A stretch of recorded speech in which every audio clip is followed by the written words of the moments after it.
Hi. How you doing? Good. How are you doing? Great. Stephen Kuhn, right? Yes. Okay. You are from Indiana and the Chicagoland area. Yes, ma'am. Okay. I'm Krista. They call me Kat. You're on Sober Patrol live right now. To tell your story and your journey and your experiences, strengths, and hopes about your journey through alcoholism and addiction, correct? That's correct. Okay. Well, it's very nice to meet you, and I'm glad you're here. Thanks for having me. Nice to meet you. Nice to meet you as well. Um, So I just like start off by just you giving a rundown of your story. I'll be asking you questions and things like that. So this is to maybe be vital to someone else's life that may be watching right now. So you can go Absolutely. ahead and start your story. Okay. Well, a little bit about myself. I'm from Maryville, Indiana, which is in Northwest Indiana. I had I've had both my parents my whole life. No traumatic stuff really occurred in my upgrowing. I didn't get everything I want, but I got a lot of things that I wanted. Right. Um, I don't know everything normal suburban life. No, like I can't sit here and say that. Oh well, this happened to me, and so I chose drugs and alcohol because that's just not what happened to Right. me. I I, uh, I was a very small white kid, smaller than everybody. I'm still a small person. And I live very close to Gary, Indiana. I don't know if you've ever heard of Gary, Indiana. I am not. I It's have like now. South Chicago, basically. Um, and I was gravitated towards that gangster lifestyle. And I listen to rap music, and I like to get in trouble, and so I gravitated towards that. And What do you think gravitated you towards the gangster lifestyle, as you explained? What? to be perfectly honest, I don't know. Other than maybe the fact, so I was a very shy child in Did you in have? growing into high school as well. But when I started hanging with these people, they were much older, much bigger, So I had to like I was coming from behind already. I had to one up everything. Um, but anyway, before I get that far, nothing happened to me yet. I became an alcoholic drug addict. Like this disease does not discriminate on anybody, doctors, lawyers, gangsters, whatever. You know, That's um, I had uh, I had my first. I smoked my first joint and took my first drink of alcohol at age 13. I had snuck out of the house, and I remember that like that was yesterday. I'm 42 years old now. That was when I was 13 years old, and like comparing it to things like say my first sexual experience, you think I would remember like yesterday, and I think her name was Christina. Like I don't remember that nowhere near how I can tell you where we were walking, what was said, what was done when I drank that alcohol and smoked that weed. And it turned me from this shy little boy, and it propelled me into a life that I thought was great. And Do you think it coming was like from that, to fit in? I'm sorry. Do you think it was like in a manner to fit in? Like Yeah, you were I trying would to fit say in that. I mean, somebody I don't know if I else's felt like I life? didn't fit in, but I was very shy, and that propelled me into a life of older people doing what I thought cooler things. Women are around us, like it seemed like my question was like, where do I get more of this? That was and I still believe that to be an intelligent question at that time. Right. Um, I I've got 10 DUIs in my history from from year 2000 to 2007. I accumulated 10 DUIs in 7 years That's from a lot. 18 to 25 is when I accumulated those. And then, so if you want to talk about the insane thinking, in my mind right now, I think that I got the better end of the deal. Like they barely caught me at all. You know, like if I drove drunk one time every day for a year, that's 365 days, 64 days. They got me 10, and we're going to put this on 7 years now. And so that's insane. Most people don't get 2 DUIs their whole life. And I'm sitting here like they barely caught me, you know. Right. I So never, what when you got to 10 DUIs, like when you drink and do drugs and alcohol, just how does it put you out of your body element and why? Like what I mean by that is, do you feel like you're numbing the pain, or do you feel like you're numbing something, or do you just like the feeling, or what is the so it's funny that you asked me that, because my sponsor will tell me all the time that drugs and alcohol is a pain reliever, you know, and he talks about the pain all the time. And when I talk to him, I have a real hard time relating, because I don't remember having a lot of pain in my life, other than the fact that I was very shy and feel like I left a lot of things on the table because I didn't speak up. And so I don't remember a lot of pain in my life. I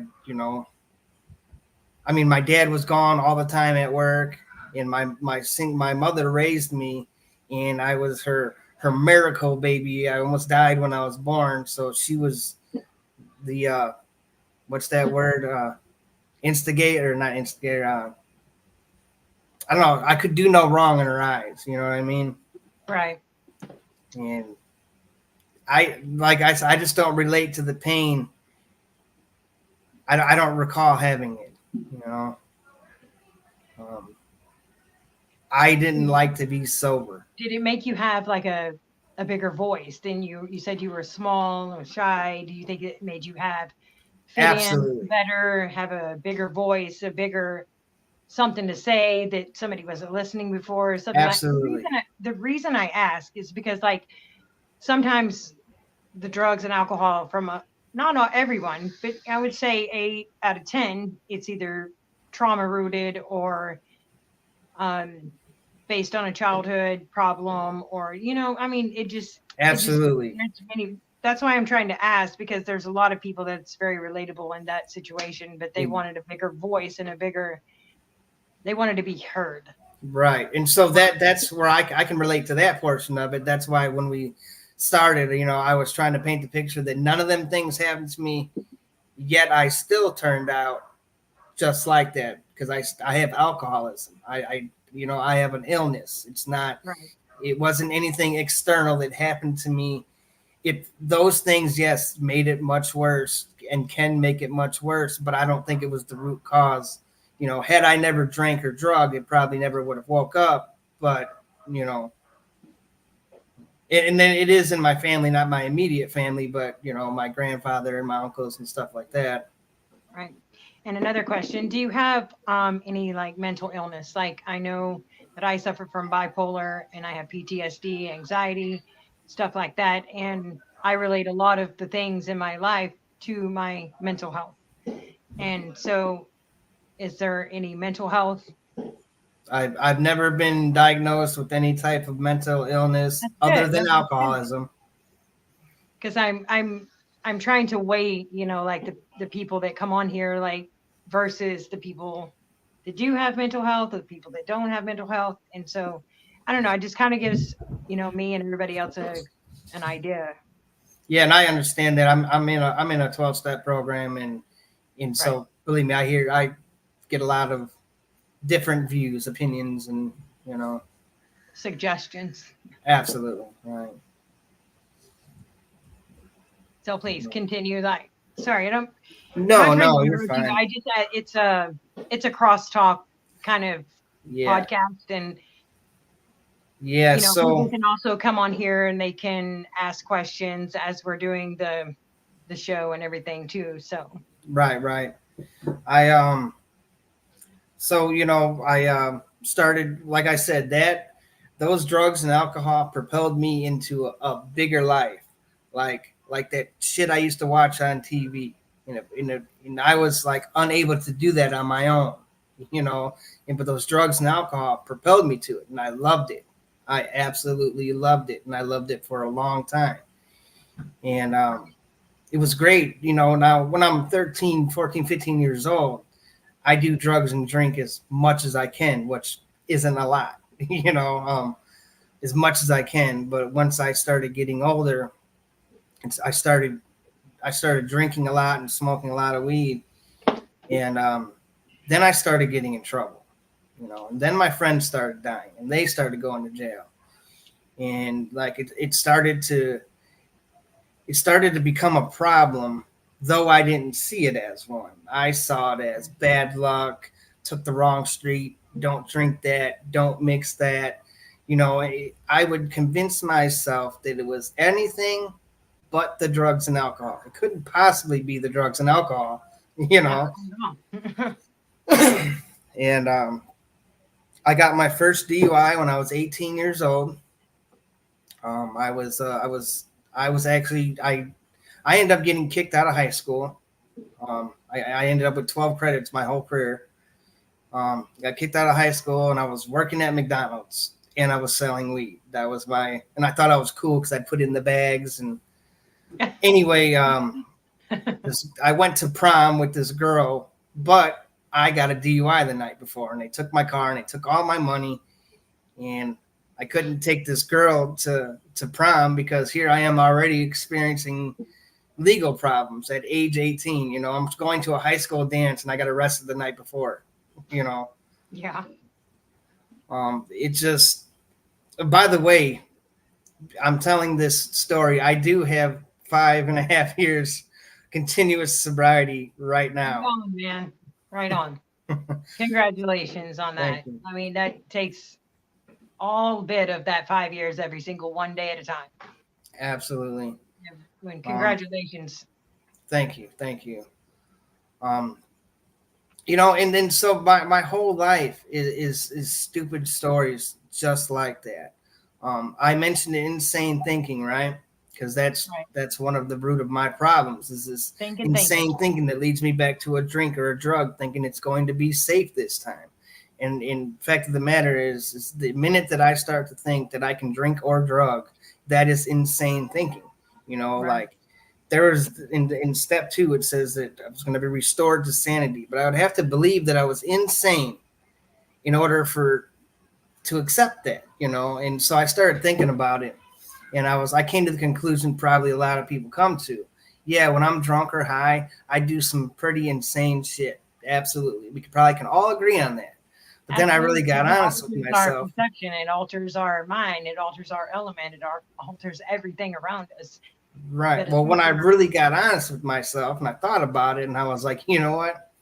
When I don't have drugs and alcohol, I'm pretty damn insane. I do some pretty insane things. I act in some pretty peculiar manners. I hurt people. I steal things. I'm just not myself, so to speak. So I'm all out of sorts. Right. I was in usually capable of doing when we're sober. We don't have that confidence level that we do when we're altered. So absolutely. I'm sitting in a courtroom in 2000 something, 7-5, I don't know. And the judge sits there and they told me, I said, Mr. Kuhn, you have got to stop drinking. That's what the judge told me. And so, like I said, this insane thinking, my dumbass 25-year-old self said in open court, that's fine, Your Honor, but can I just stop driving? Drinking and driving seems to be the illegal part. So right then and there at age 25, I was willing to never drive legally again as long as I could reserve my right to get drunk and high. Wow. And when I walked out of that courtroom, my buddy was with me, and he looked at me and he seen me smiling, and he was like, why are you so happy? And I was like, it's like she did nothing at all. He was like, she just took your license for 10 years. And I was like, she took my license, but not my keys. This is my stupidity. Like I'm 25 years old, And so when I get into this program, they teach me that I have an illness, but all my life, I think it's behavioral. And so does the cops, and so does the court, and they sentence me that way, Right. And so in my mind, I'm thinking, I just got to be good. I just got to do this. I just got to not do that. but I'm not capable of doing those things, and I don't understand why. And it took the 12-step program to teach me that, to show me that, you know. Yeah, I first got into a program in 2017. Scratch that. I also got sentenced to meetings when I was 25. I sat there with a drink in the car, ran in there, and I sat there for an hour. I don't know what I said. I don't know what people said to me. Did not read any. I didn't even know they had steps and know nothing about it. I got nothing out of it. I put nothing into it, got nothing out of it. It was just a sentence. You know. But 2017, my attorney, he suggests that I go to rehab. And once again, I'm in a lot of trouble. I'm facing felonies. I've been in and out of jail my entire life, my entire adult life. And he says it's a good idea to go to rehab. So I do, because I don't want to go to prison. If you need to interrupt. Can you hold 1 second? I'm going to put Yes. this on where I can drown out the background noise because they're working on my complex right now. No, you're fine. So let me, I'm sorry to interrupt you. Hold on 1 second.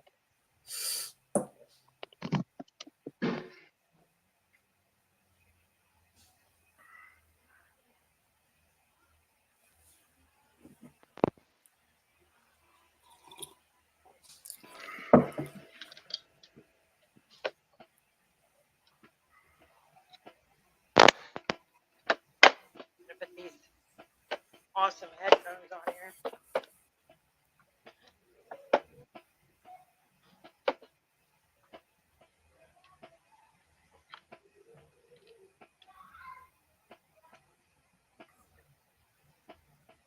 Can you hear me? Yes, I can. Okay. So I don't have my podcast set up right now. So, I'm just going to try to drown out some of that noise in the back. Okay.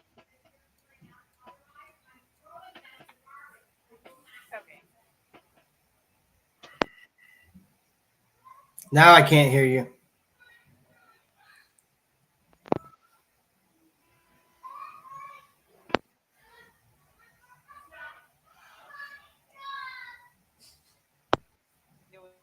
Nope. Technical difficulties here. So sorry.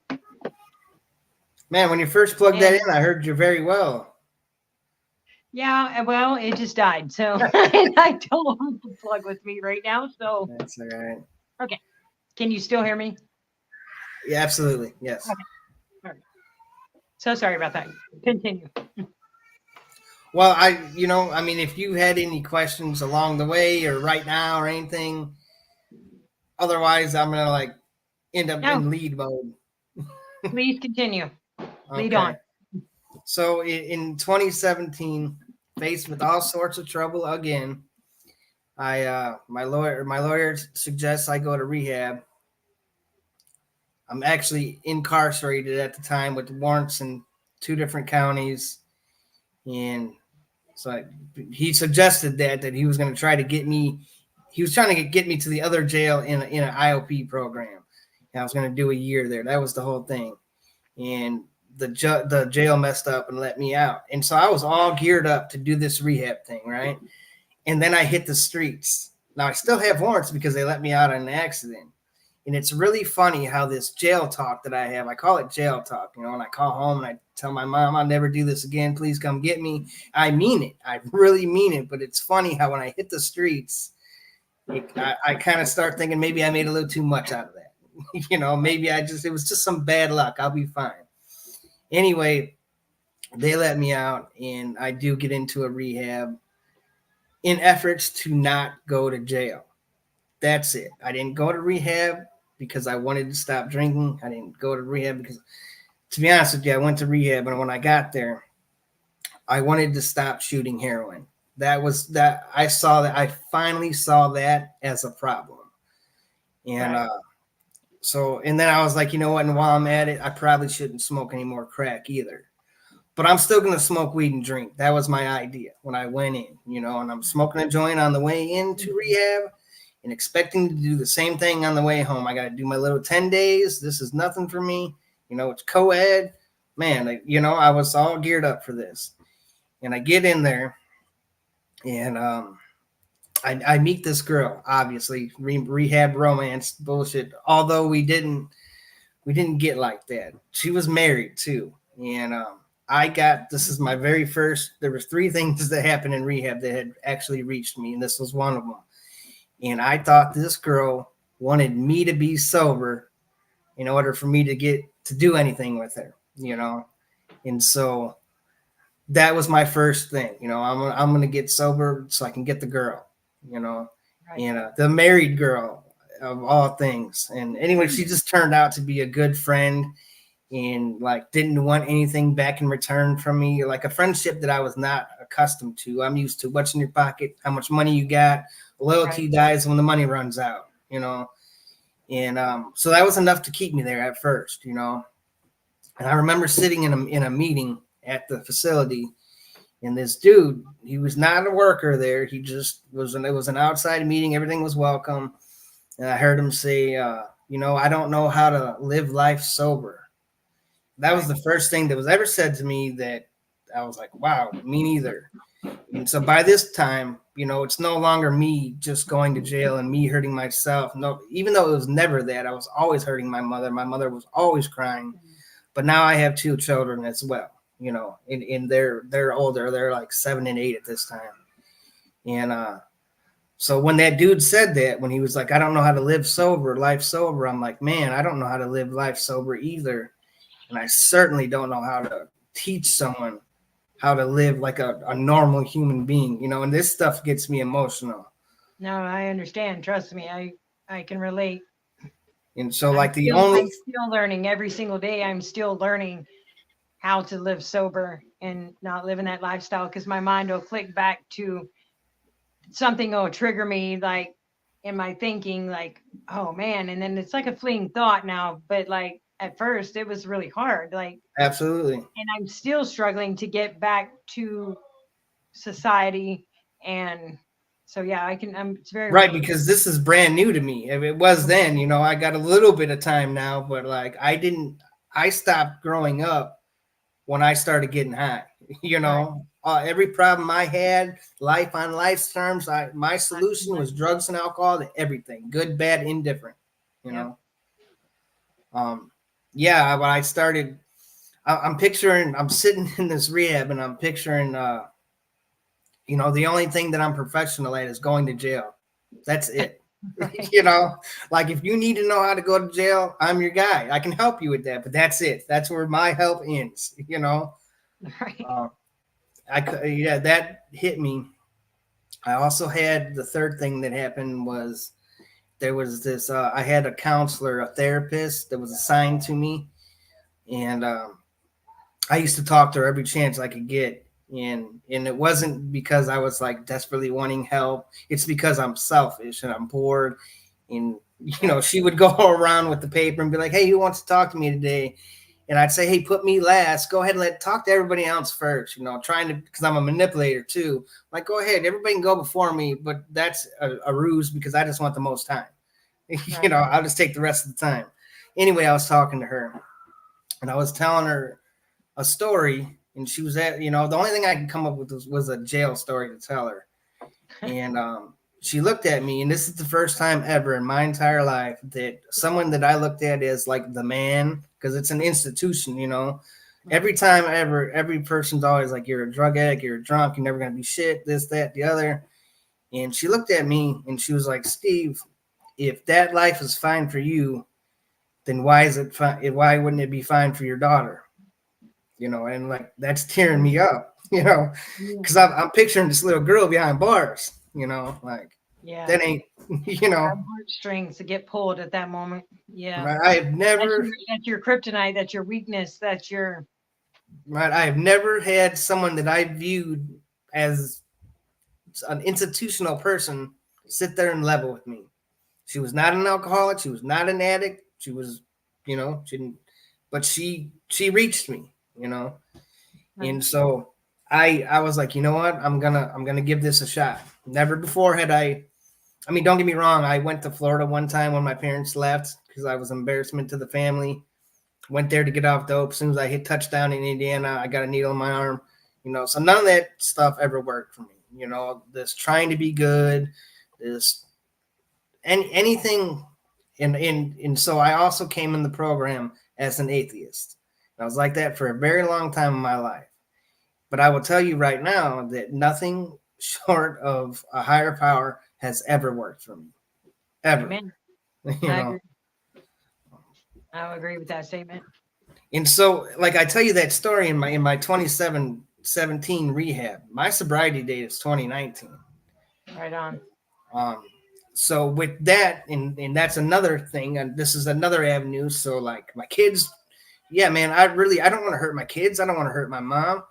I don't want to hurt the perfect stranger that I'm stealing from. I don't want to live like this, but it's really all I know. In this book that I read tells me that self-knowledge is simply not enough. But I look at myself and I'm like, I'm a pretty intelligent dude, and like, oh, now that you told me all that and I see where my life has gone, yeah, I'm not going to, there's no way possible. Why would I ever do that again? Right. And so I did it 3 more times, you know. Sometimes, Right. And my relapses that I've had from 2017 to 2019 were pretty bad. I almost killed somebody with a pistol. Was one of them. I got a strong arm robbery, high speed chase. This is the last time I've been in jail, actually, 2018. Was involved in a lot of stuff, and I got away on foot. And I was hiding in a garbage can, and there was cops looking for me like crazy. And my mind told me, if that cop sticks his gun in there, I'm grabbing it and shooting him. Now, I am not a killer. I'm not, and that's asinine. Who would think like that, All the while, my mind doesn't tell me that there's 3 cops standing next to him, and I'm going to lose my life that night, But, like, I don't care. I don't think about that. I think about right now. What keeps me free and high right now, And then there was one more time, and I went to the bar. I drank 6 beers, and I went home and went to work. And out of those 3, that one scares me the most. And the reason is because that supports the lie that it's okay, that, see, I can do it, Right. If I can, I have a buddy that I was sponsoring. He couldn't get behind the powerlessness part of it. And he says, because I'm not powerless every time.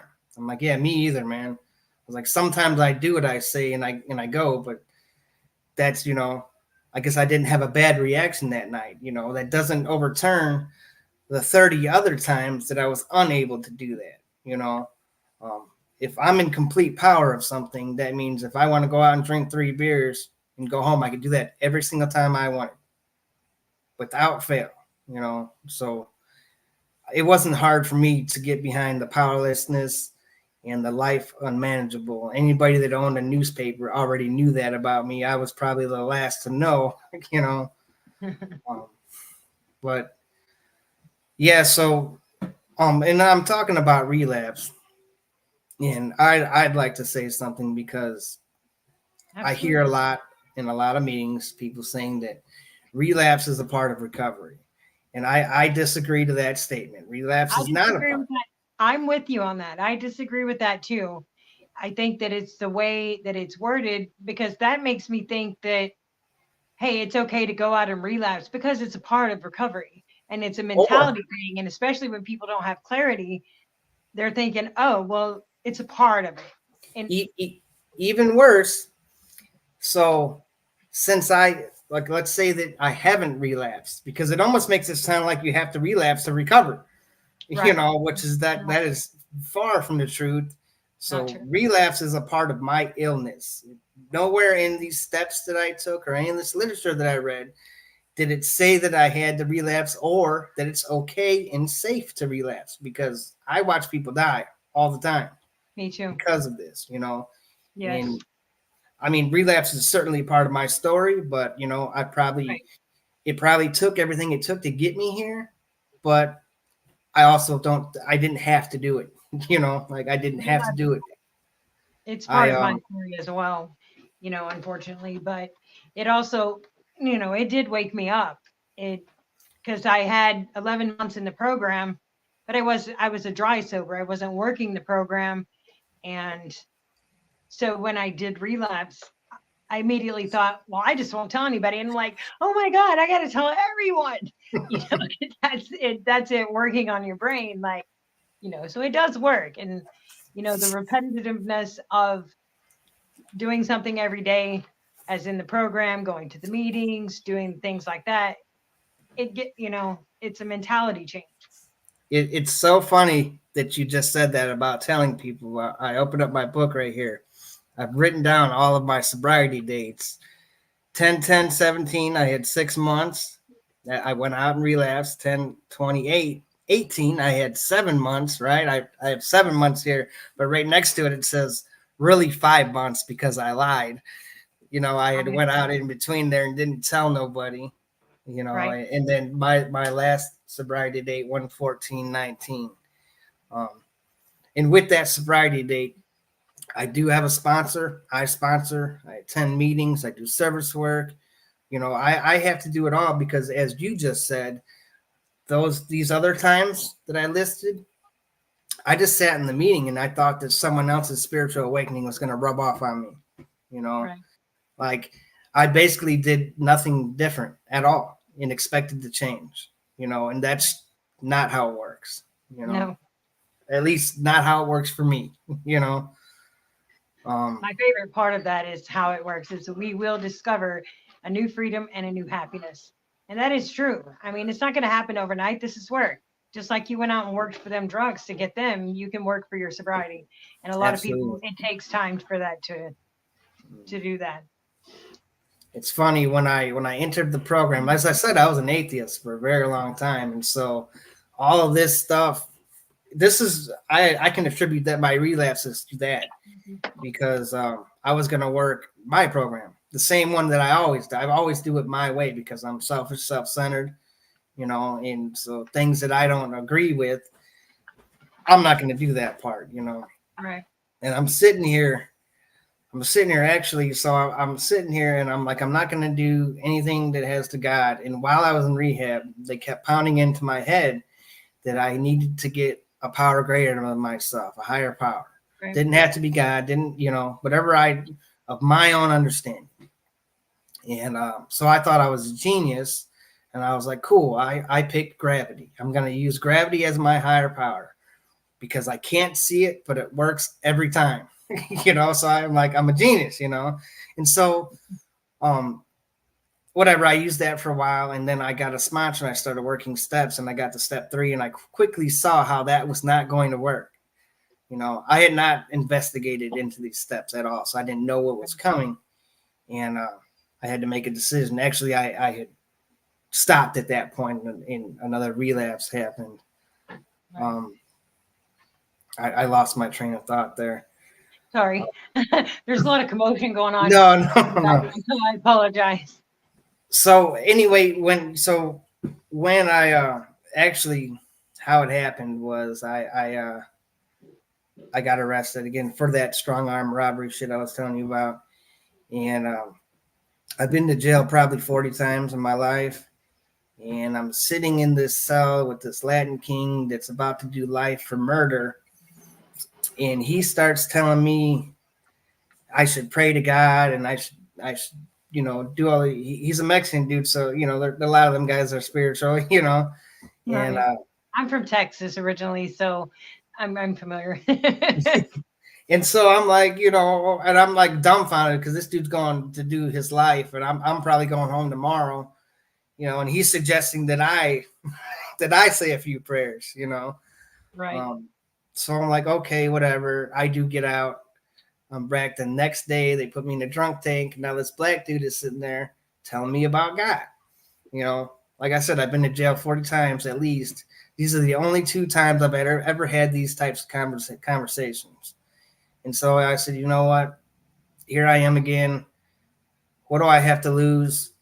I'm going to try it, And so that's what I did. And my understanding of my higher power is not like anybody else's because it's mine, obviously. And that has worked for me. I mean, now, don't get me wrong, that worked for me to make a decision. In step 3, I made a decision. I didn't actually do anything. Over to the care of God, as you. Right. I just made a decision, and so I remember sitting with my sponsor, and he read that to me, and I freaked out. And I was like, this was my initial first thought. I was like, you want me to say a prayer to a God that I don't think is there, that I'll never drink again. And I don't know if I can hold that true to the end of the night. That was my response to that man. He was like, and he laughed at me. He was like, no, it's not what you're doing, man. He was like, it's a much more inclusive, you don't have to, it's a big opening. You can get in there. He was like, listen, dude, you're making a decision to work these rest of these steps and try to seek a power greater than yourself. He's like, no one's expecting you to define anything, to know anything. You're just making a decision to seek God or whoever you choose to call and work this way and take these steps, So I was like, okay. And if you fast forward to now, what I didn't know then is that, of course, I didn't have a relationship with the higher power. I didn't believe in him the day before, and these steps that I was going to take with my sponsor was going to create a relationship with the power greater than myself. I didn't know that then, I remember when I first started this, I met this guy and he was shoving this book down my throat. And so my initial thought was, I'm going to take this book and I'm going to do these steps the way it's laid out. That way I can come back to you and see, your program didn't work. Well, it's been 5.5 years. I see this dude often. I've never been able to tell him that it didn't work because it worked for me. Like I was actually at a speaker meeting this morning, and this dude was talking, and he was saying, what was he saying? He was saying that, when he went to AA, excuse me, I'm not speaking for AA. Right, and we will put that disclaimer on there that this does not reflect on the views of AA, right, or any sect or denomination, whatever. Okay. However you say it. He was telling me that he did. Yeah, this is not a reflection on that, nor are we trying to publicize AA. It's just when we talk about the programs, these are familiar programs that we are in. So, thank you very much. He was telling me that he didn't have a desire to stop drinking when he went to AA, and nor did I. What I had a desire to was to stop experiencing consequences. I had a consequence problem. And when do you think you had that clarity? Like, how long do you think it was before you had the clarity mentally? The clarity of understanding that I had an alcohol problem? Yeah. In a hole. When did your, my spiritual awakening, it wasn't like, it was a gradual everyday blessing that's how that is a spiritual awakening for me. Yeah. Okay. So if we're going to talk about a spiritual awakening, you often hear people. You want to go back and we can come back. No, because I like this one anyway. So you often hear people say, don't leave till the miracle happens, right? You hear that a lot. Right. And, but what exactly is the miracle, And so I assume that it's different for everybody. And for me, when I first started, in 2019, when I came back after those relapses, I cannot tell you that I like to go to those meetings. I can't tell you that I like those people. I can't tell you that I like to take steps with my sponsor. Like, I didn't really like any of those things, right? And but I was doing them anyway, and I don't know why. That is not me. That is not normal of myself. Right. And I was doing this for a while, got to probably step 3, and I never stopped liking drugs and alcohol. I can't say that I've done that. I didn't make that decision. I I didn't do that. I didn't have. I mean, I had a lot of misery in the end of my drinking and drugging, but I still told myself the lie that I loved it, and it was just, it's part of the game, man. And anyway, I started You're working. doing it because you have to do it, right?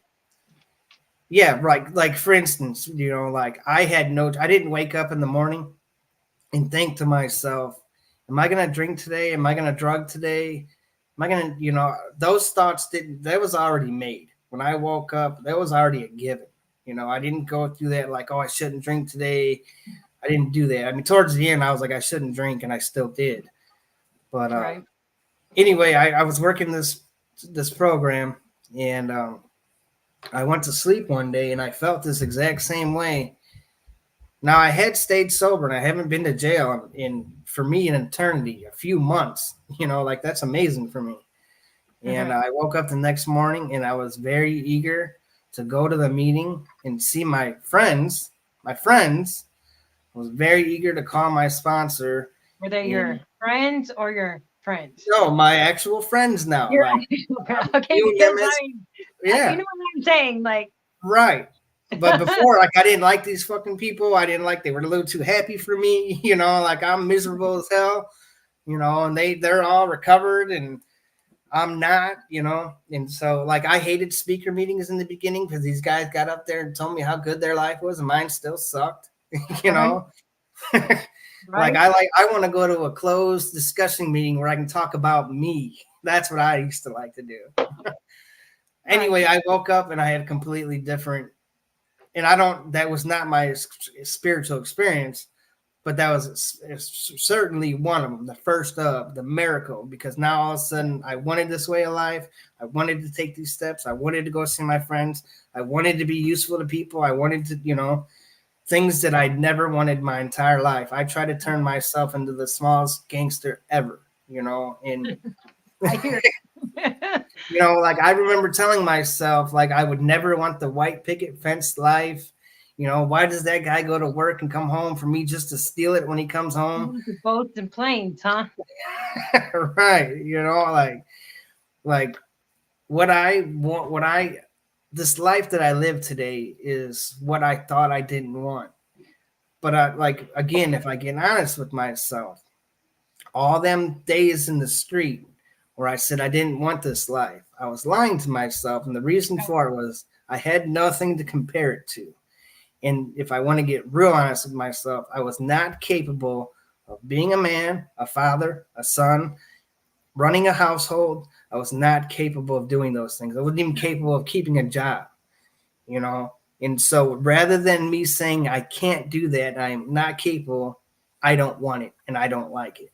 And I believe that lie, We believe what we retell ourselves. Right. Unfortunately. Right. And my mind was so in such denial through this that like my mind was in such denial then that even now when I think back, sometimes I'm like, yeah, that shit was fun. Like I love hiding in trash cans. Right. Like waking up I would purposely go through my stash at night just so when I woke up, I had to do something grimy the next day. Just so I didn't, like I can relate. It was asinine. I couldn't keep a relationship together. I couldn't do none of that stuff. I had children that my parents were raising. In 2013 or something, I got custody of my children. My parents got custody. I'm in jail and they take me to a DCFS case and I'm shackled and I'm in my clothes. And that's how I started that case. And so at the end of it, she ends up getting arrested, and that's how I got custody. But my mind thinks I beat the system and I'm such a good father. And and she's trash because she OD'd in front of the kids, even though I could have done that 1,000 times, which I have OD'd 3 times. I can relate. None of it was sufficient for me to stop drinking or drugging. And I hear that so much. Like I hear that it wasn't enough. It wasn't enough for me to like even look my kid in the eyes and I turn right around. Or another guy's at one of his parents' funeral, and he's getting high in the bathroom, or, these things I hear every single day. And at first, when I started hearing those things, I didn't understand. And I'm like, oh my gosh, what a selfish jerk, or what a selfish being, like, wow, I could never do that. Well, I did. My kids are grown, but I still I thought, well, I'm older, so I didn't put my kids through it. Absolutely, I did. I was a missing person for three months in Ohio, and I still put my family through it. But I mean, like you said, I hear that a lot. So. There was a time that when I left the house, there would be fear in my kids' eyes because they didn't know when I was coming back, or if I was going to come back. We don't see it. We don't see it at the time. So I've talked 46 minutes about the problem. Let's talk about the solution. So I took these steps. I left off on step 3, and during steps 4 and 5 is when I had an opportunity to view my life ran on self-will alone. And so I really didn't like what I saw, because I really inventoried myself the way the book told me to do. And then I had an 8-hour 5th step, which was like 5 too long. Anyway, at the end of that came step 6, and I was entirely ready to have God remove all of my defects of character. And I balked like a motherfucker, and I'm sorry for cussing. I was like, whoa. I don't think anyone has ever heard it. Because my mind went to, you wrote down all this bad stuff about yourself. Why wouldn't you want it gone? My mind went straight to this. I was like, oh my God, those are the tools of my life. If I didn't have those tools, those crappy tools, those bad tools, I might have died out there in them streets. And I really believe that today. Absolutely. And so now I'm like, remove it all. Like I'm so scared of the uncertain that it's not, I've never been in this type of life before. Now you want me to just to remove it all, which it wasn't going to happen anyway. I'm not white as snow. Don't get me wrong. You knew how to be a drug addict. You knew how to do those things. We know how to do those things. You don't know how to be in society again. And that is the process. I hear people 26 years and they still go to meetings. And I was like, oh my God, this is forever. And it scared the hell out of me. Like, oh my God, we got to do this forever. But it's the only place we can relate to anyone. Right. And so anyway, I'll get back to the meeting thing, because I still attend meetings. Me too. But we get to, remember those people that were there, that were all sober and they had their hands out and they welcomed us with open arms. Right. My kids might need this program. I need to get back. But anyway, once I said that to my sponsor about being worried about that, he was like, he got out my 4th step, and he was like, these are things that you told me that you found them objectionable, that you didn't want them, you didn't like them. He was like, I didn't say that to you. You said that to me. And I was like, oh yeah. He had to remind me. And then I was doing some further reflection, and it never occurred to me that just maybe if I didn't live my life that way anymore, and I lived to these principles and tried to be helpful and useful, that maybe God wouldn't put me in that position. Maybe I wouldn't need to use that. Now, years later, if I get put in a situation where I need something, believe me, that's not gone. Right. Now, I'm not going to intentionally step on someone's toes or hurt somebody like I would do in the past. But if it came down, come on now, when it says that in the step 7 prayer, it says to remove the amount that will stop me from being useful to you and my fellows. So anything that's not useful, that doesn't stop me from being useful to you or God, I get to keep that. Now, I'm not saying that it's all good. I get to work on that. I can't work on alcoholism because I'm powerless over that. But I can work on some character defects from time to time. Not. We're human. We have. Right. So anyway, I did all my steps, and so this is a controversy statement too. I am a recovered alcoholic and addict. I believe that, and I don't say that I'm cured. Not cured.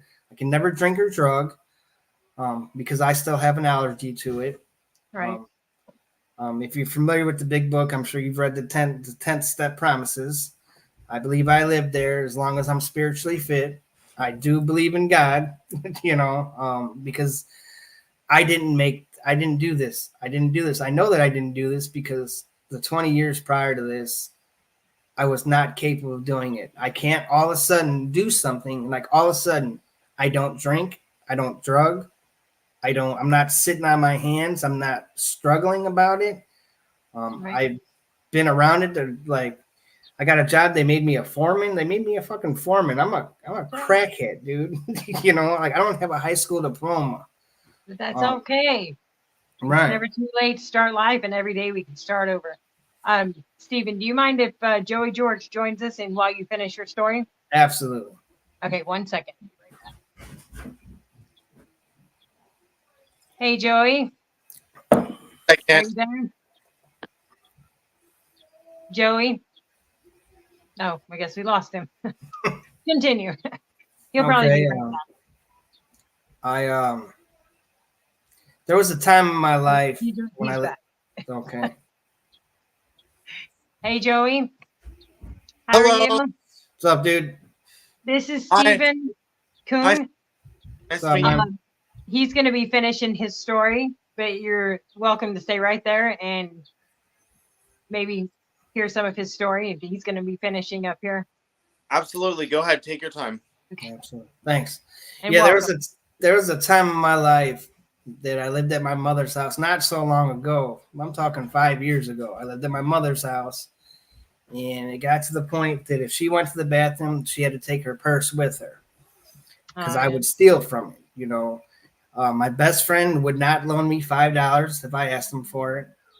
My credit was horrible, and 2 years ago, a bank thought I was a good candidate to give a $225,000 loan to buy my house. I own a house. Amen. I'm a union crane operator. I'm in the union. I make good money. I got insurance for my whole family. Nice. I'm a construction worker myself. Oh, I was before addiction. I'm trying to get back there, but if you remember, I told you in the beginning that I didn't want this white picket fence, family man of the house, go to work every day. And that's what I have now as a result of this program. This didn't happen overnight. I've been in this program for 5 years. I'm getting emotional again because, like, I cannot believe where I'm at in such small time, where I came from and where I'm at now.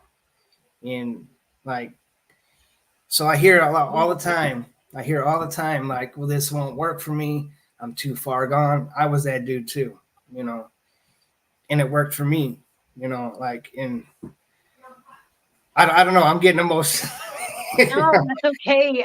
I understand. I totally understand. Like, and I feel you. And it's it gives you more meaning to life, and you feel like you're fulfilling life, correct? Like you're Absolutely. I got a wife upstairs. Maybe because you didn't know how to get it, or we fear the unknown of things that we don't know.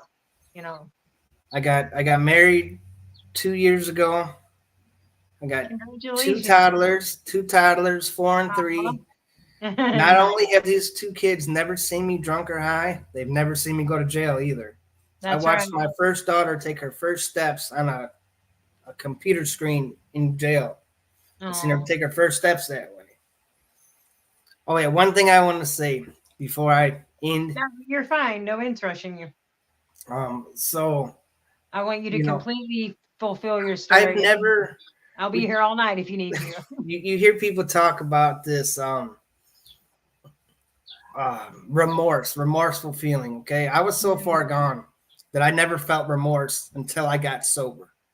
And then all of a sudden things were kind of messed up. And for years of my life, my father, I thought he hated me. I used to say this man hated me, my best friend now, who I talk to every day. I would always run to my mom because, I'm like, tell dad this, come Right. get me out of jail, whatever. Anyway, all the time when I would see him, he would have this disappointed, let down, tired, sad look on his face every Yeah. time I saw him. Now, he's never told me this, but I suspect that what would run through his head is that if and when he dies, that not even so much who's going to take care of me, but who's going to take care of my kids, because he's done that his whole life. And I'd say about 3 years in, that has disappeared from his face. Like he doesn't have that anymore. Yeah. That really hurts me.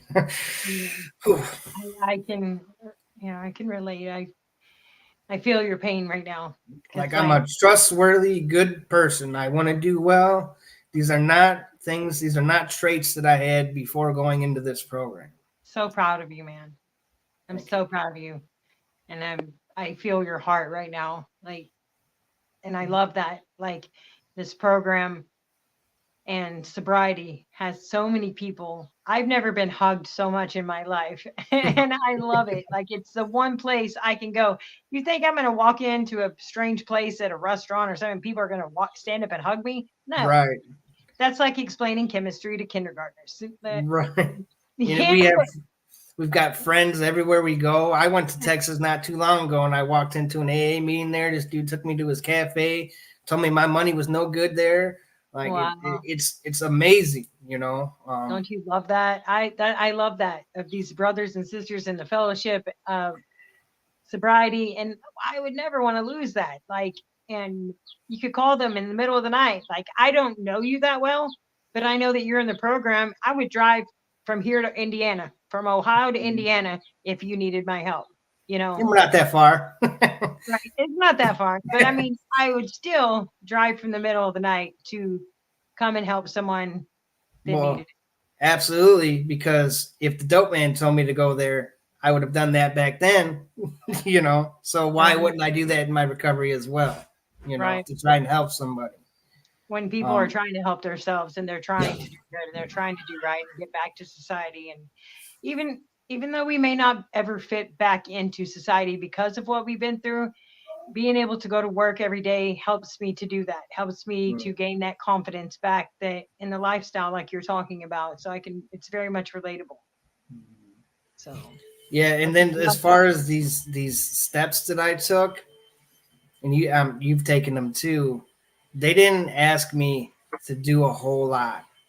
Like versus the life that I got as a result of them, the spiritual awakening produced by this program, and the amount of work that I did, I think it might be tipped. The scale might be tipped a little bit more on my favor. The what I got back from all this is flat out amazing, and this is why I'm supposed to be working with others, doing service work.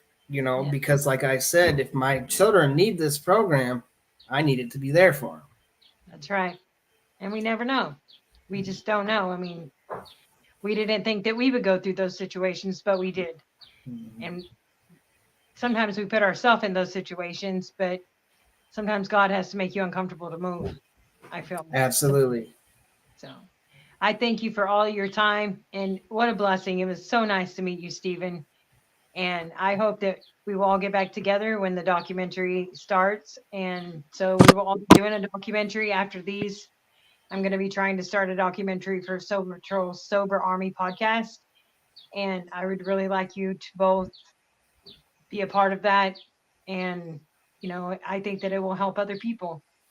And this is a very scary disease and of addiction and alcoholism. It is scary. And I didn't know about sober houses, or when I thought of rehab, I thought of an institution that, oh my God, they're going to lock me away. And it wasn't anything like that. It was such a blessing in my life that I have today.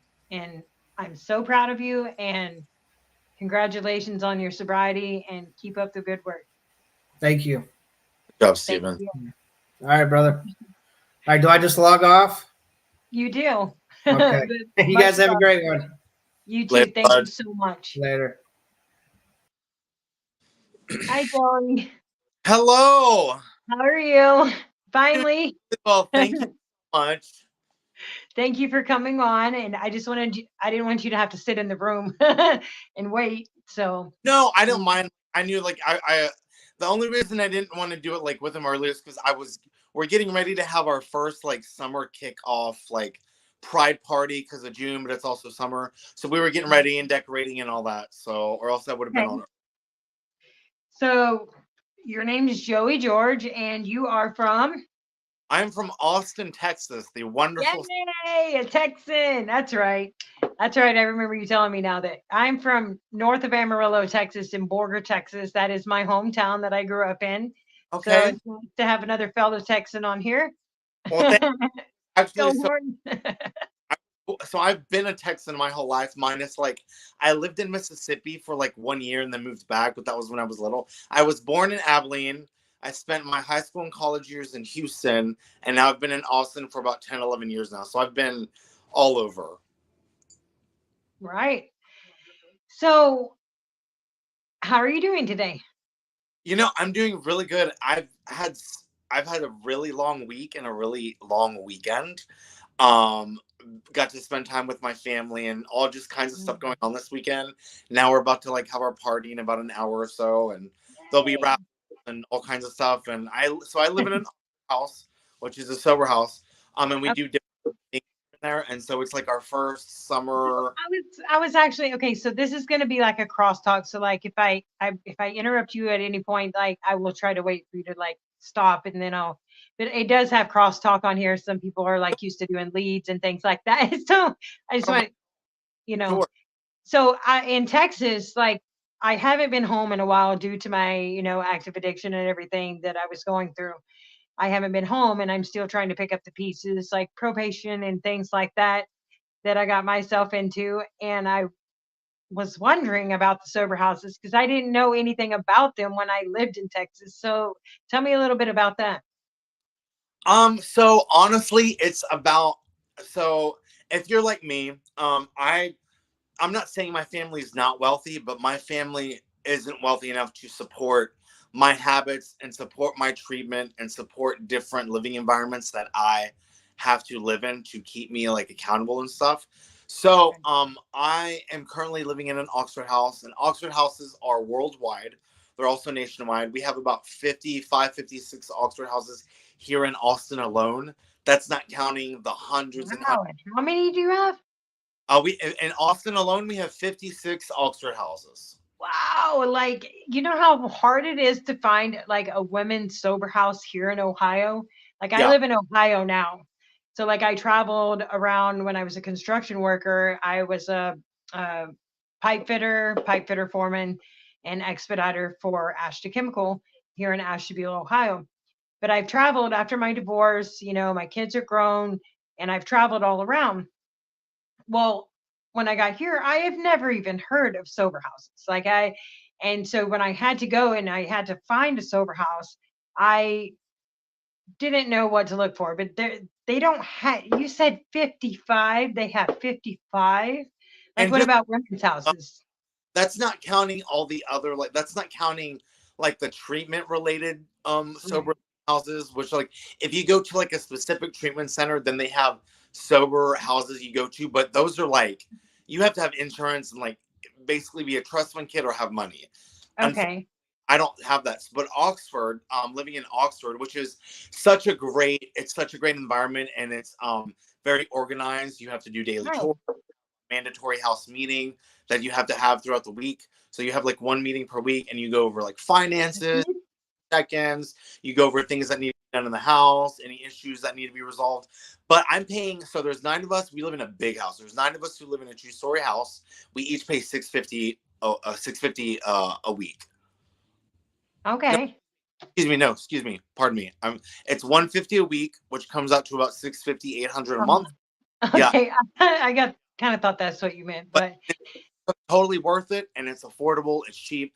I just don't have $1,500 $2,000 to go to like these high right. top But treatment. just I like me, I was grateful for what I did have and the sober living that I did have and was able to be in. I was very grateful for. But like I said, here in Ohio, there's not. as many sober living houses as there are, I guess, there. Of course, Texas is a lot bigger state than here. Oh So, yeah, for sure. But yeah, um, Austin has been amazing. So I live in the LGBTQ friendly house. Excuse me, okay, we're the LGBT all inclusive house. So we aren't just segregated to LGBTQIA plus people. We accept everybody who wants to be sober and is living. But this that's is awesome. the environment and the element is garnered towards more gay people and all those kind. And we have Okay, such a variety of eccentric people that I live with, and I okay, absolutely love it. It's my vibe. We're having our pride okay. party tonight, so it's a lot of fun. And you can actually have fun in sobriety. And Absolutely. I laugh all the time, and it's my favorite medicine. yeah, it's probably the best drug you can have in sobriety. I didn't want to go over the dark stuff tonight. I was gonna see okay, No, what you're about fine. You can yeah. go over whatever you would like to go. What was your drug of choice? So I am an alcoholic and I'm an intravenous methamphetamine user. So Okay, so that was my drug of choice as well. I also used to hang around the gay community a lot in active addiction. Um, so tell me about that. I know that in the communities that I was in, like the trap houses, the things like that, the gay community that I was hanging out with, they were also methamphetamine users, and it was very. Explain that to me a little bit. Why do you um think that is? I don't know what it is about the gay community and meth, Yeah. but it's a big thing in the gay community. I don't know why that is. I think mostly because it's a euphoric um, Sexually, drug. I'll say it's that, sexually euphoric, yes. and so I think And that's not talked about a lot, actually. That's not the methamphetamine is not talked about in yeah, the sexual euphoria. aggravates me. Is like people are like, Right. oh, gay drug. I'm like, no, no, Because it's very looked over. It's yeah, very passed over a lot in the gay community and in the community period. Like a lot of people don't talk about the sexual euphoria of that drug.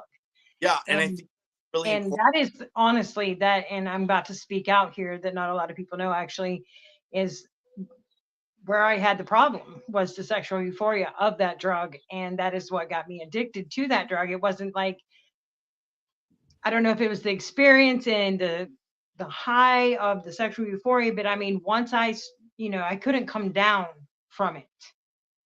And it was just mentally there over and over and over. And, I thank God and I thought, oh my God, I'm never going to be able to have a normal sex life or anything like that. And that's so not true. That is absolutely not true. I'm not even going to go there with where my sex life is, but it is still But right, so rightfully so, it should be.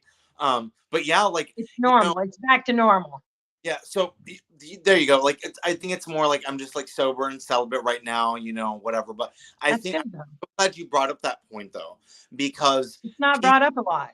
yeah, it's really not, and people just No, think, oh well, I'm never going to use meth because it's a gay drug, or this about meth, and I'm no. like, you have no idea the effects that methamphetamine has on just everybody, and it's so overlooked that the drug itself, the moment you take that hit, you're going to have some sort of euphoric sexual pleasure because it But I've intensifies. also heard that, I mean, I hear a lot of people, and some people tell me they're like, well, I didn't do that for me. Like, it didn't do that. Of course, they were not an everyday methamphetamine user.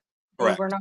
And I'm not, by all means, I'm not glorifying this drug. It is literally, it takes you down mentally, physically, emotionally, sexually. Very dark. Takes you from here all the way to where I was living in a tent in the woods. Like it took me all the way down. Yeah, I've been there. I've lived And under the I never want to go there. bridge. Yeah, I've done it all. I've been there. One thing I can say is like I think it's overlooked because there's a lot of like misconceptions and people just don't understand about like addiction in general. But meth is a huge thing because of like how it makes men feel in general, also women, but like men, gay men especially, like you know, Yes. we're very eccentric anyway, but it like intensifies all your like hormones and chromosomes and the Yeah. dopamine you get Yeah. anyway. It releases like I think they say like 71 to 86% more dopamine increase in your body. Yeah, but then when But you're out but it it's releases it's great for a while because meth goes in meth and it comes out meth. Like Yeah. your body doesn't know what to do with it and how to process it. So when it does that, like it sticks there. But then you get stuck here, there, if you have long-term use of that drug. And it's so And, it's and it takes you down mentally. oh yeah. I am I allowed to curse or no? Yeah. Okay. It's a raw, uncut, like viewer discretion, guys. So like most people on this site are in sobriety. Okay. So Well, it's I mean, I'm pretty methamphetamine sure that shitty, and it's just shitty. I've been it there. is. I thought like my so, yeah. So it's good for a while, and like when you know when you're in it, and like so I'm kind of like chunky now, but when I was on meth, I was a size 28. Right. I That's looked disgusting. yeah. I did. I look back at pictures. I'm like, oh Yeah, God. I thought I was hot shit. Yeah. But I was like using the Crimping off your eyebrows and shit. yeah, I literally was like using the drug to lure men in, and when they would do it, I'd be like, okay, I know this is gonna happen.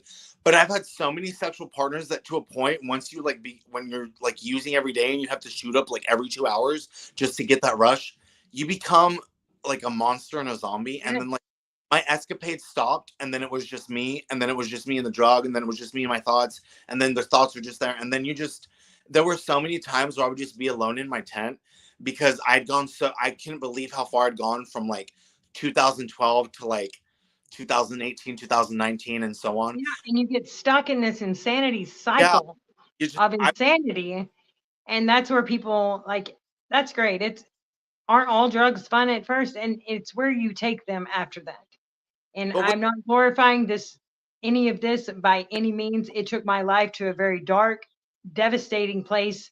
I didn't ever think I was going to come back mentally, physically, sexually, emotionally. I didn't think that I was going to come back from that. it's And hard, really hard. it turned into a monster. Yeah, I remember the first time I'd ever like, because when you're like high all the time, you really have no emotions. I Yeah. became like didn't feel close to God, but I remember this one moment. I was um I was in my tent alone. All the friends I'd had were not my friends. They were all fucking Yeah. with me. They were being so mean to me. They were talking Yeah, about me. they're not your friends. Yeah, but I was still letting them in, and they were taking shit and doing. There was so much drama going on. Like anywhere I went, people. It was, you know what I mean. But I went I do. alone, and this song came on, and it was, I forgot what song it was, but it was like a Christian pop song or something. I was in my tent alone, and I felt something, and this song was so powerful and hit me so good that I, for the first time in like years, I started just bawling and crying and was like, what am I doing? And, you know, it just kind of like, I just, this river of tears. And finally, that was when A I started, surreal moment. A surreal. yeah, it was so surreal. And then I'd finally like gotten the strength to say, okay, something's trying to tell me something here. And there were just different moments where like God was like, had me by my neck, but he was like, okay, it's up to you. Like, pick up your feet. And then I just started doing that, and things just got better and better. And, you know, I love my absolute life today. Absolutely love it. I'm getting to do the So things I, explain that. Like, okay, so explain like where that took you. Like, where did Matt take you? Like your experiences, strengths, hopes from then to now, like a short version of like so where. I guess the short version would be like, meth was super fun. I could get so many men because I was skinny, I was hot, or thought I was, and had so You many know who I think I am. yeah. And then I got so into my addiction that I stopped caring about my hygiene. I stopped caring about myself. It was literally about the needle and the drug. And once people like, there were people I met who had never seen a junkie like me. But and just to be clear, you don't have to use needles to be a junkie. No, You can be a no, junkie. that doesn't. It doesn't matter how you put it in your body when you're putting it in your body. I've seen some junkies who don't use needles and they're worse than I am. But I had just lost hope, and I had lost touch with my mother and my family. I had created these own like belief systems and stuff. And eventually it just became, and I would surround myself with really bad people. And when I say bad people, like people who have been to prison Yeah. back, or people who were pretending to be my friends so they could get something from me in my circle, or get somebody that I really liked, and they could, it was just all this like crazy You know bullshit. what's crazy that you say that? to like when I was in active addiction and I was going through similar to what I thought that I was the absolute victim. Yep. Then, oh my God, I'm the only one in the whole entire world that is going through these things. And then when I hear people talk about it in the programs or in fellowship or in sobriety or on here or on their podcast, it's always, it's not the same story, but everybody's got a different story, but it is a repetitive cycle of BS that we go through in active addiction. And it's just, it's not normal. And, so I can very much relate to what you're saying. Like I've had every single thing taken from Yeah. everything. Yeah. Because I kept placing myself back into those situations that I was in. Showering at the park in the bathroom. So do you Yeah. have like any mental health issues? So honestly, I really didn't have any mental health issues at all. So I started using in 2012, about 2018 or 19, because I'd been using it like 6-7 years at this point. That's when I started experiencing. I was like using an intravenous, like I know it was all about like the sex and stuff. But once I got to like my like 7th year mark or something, because I was constantly high, because over time, the more you use, the more it creates an imbalance. I was like 7.5 years in when I started hearing the voices and started the paranoia. And at first it was really bad. And I had to go see a psychiatrist and they're like, well, you have meth-induced psychosis. Also, you're using intravenously, which causes even more damage to the brain because it's more of an effective way to nervous system. Yeah, but once I stopped, it was gone. Like so let's say I was high and then I stopped for 3 days. Within 3 days, the voice it was like nothing had ever happened. And I can relate. I lost a friend a few years ago that was doing that, and he was having the mental breakdowns, the paranoia, the seeing things like the shadow people and the things like that. And he hung himself in the garage because it got that bad. Like he couldn't take what it was doing to him. And he thought by covering it up, by keeping on masking those problems by putting more drugs on top of it. And I tell you that is not the situation, that he was not addressing his mental health. Yeah. And what the drug had caused him to have, like before he didn't have the mental health problems that he did till after he started doing the drugs more. Mm-hmm. And when he started doing the drugs more, it took him to a place here because it was causing brain damage, and it causes brain damage to where we cannot get through that, Yeah. And honestly, I don't know if I know there's people out there who don't use drugs and they're schizophrenic and have auditory hallucinations and they have to get medicine to resolve those. But I'd never experienced anything like that. And at first, I literally thought people were outside my window talking because that's how it feels. That's how it feels. Granted, once I found out that it was the drugs, I had really started thinking about where I was going in life. Now, I did meet, and there were a few times where I came in and out. Now, there were a few people I knew before like I got officially sober that people found out about my psychosis, my meth-induced psychosis. So even though I had auditory hallucinations, yes, those were real to me, even though they were hallucinations. Right. I was vulnerable. I'm understanding that a lot more. I have friends really close friends that go through that, and it breaks my heart, but it's like I believe it's like the long-term use of this drug. Well, it's not. So I was vulnerable with some people, and they're like, "What do you go to the doctor all the time for?" And I remember opening up to them about my auditory hallucinations. They thought it was really funny that was happening to me because they were the best junkies in the world. And I'm sure you've met people like that who are like, well, you know what I mean? They're like, oh, well, I've been smoking meth for 20 years and look how I turned out. But you realize how delusional they are because of the crazy stuff they do on the outside. They may not be up here, but they're still crazy because of some of the stuff they do. You're like, it's not that they're crazy. It's that their mind and their mentality, because of the drug, has placed them in that mentality, and self will run riot. That's how far that gets us, and they don't have the clarity and they don't see it. Because like I used to have people tell me, Like, I didn't understand a damn thing you just said. Like, they couldn't understand a thing I was saying because I was 90 miles an hour, Yeah, but on that drug. And you don't see it yourself until you either hear someone else, mhm. you have clarity and you see someone else that has that, then you understand, like, oh my God, I was batshit crazy. Yeah, That made me I crazy. trust me, I was batshit crazy, but people have that delusion. Like, there's a lot of crazy stuff people do when they're under the influence, and everyone has different mental health. But I'd been vulnerable with these people and told them what was going on. They thought it was a good idea to use that to their advantage. I was already having auditory hallucinations. They were doing that, like at nighttime and stuff. They were like playing tricks. But that's how the drug That was affected so them. insane to me. When I went through all of that, I'm like, that these people were despicable. Like, it's just despicable evil in the drug. They wanted I mean, it's despicable. Yeah, and that was something that blew my mind. And I was like, I was like, I think it's really shitty that like I've been vulnerable with you about this thing, and like y'all are like pretending to even do it more.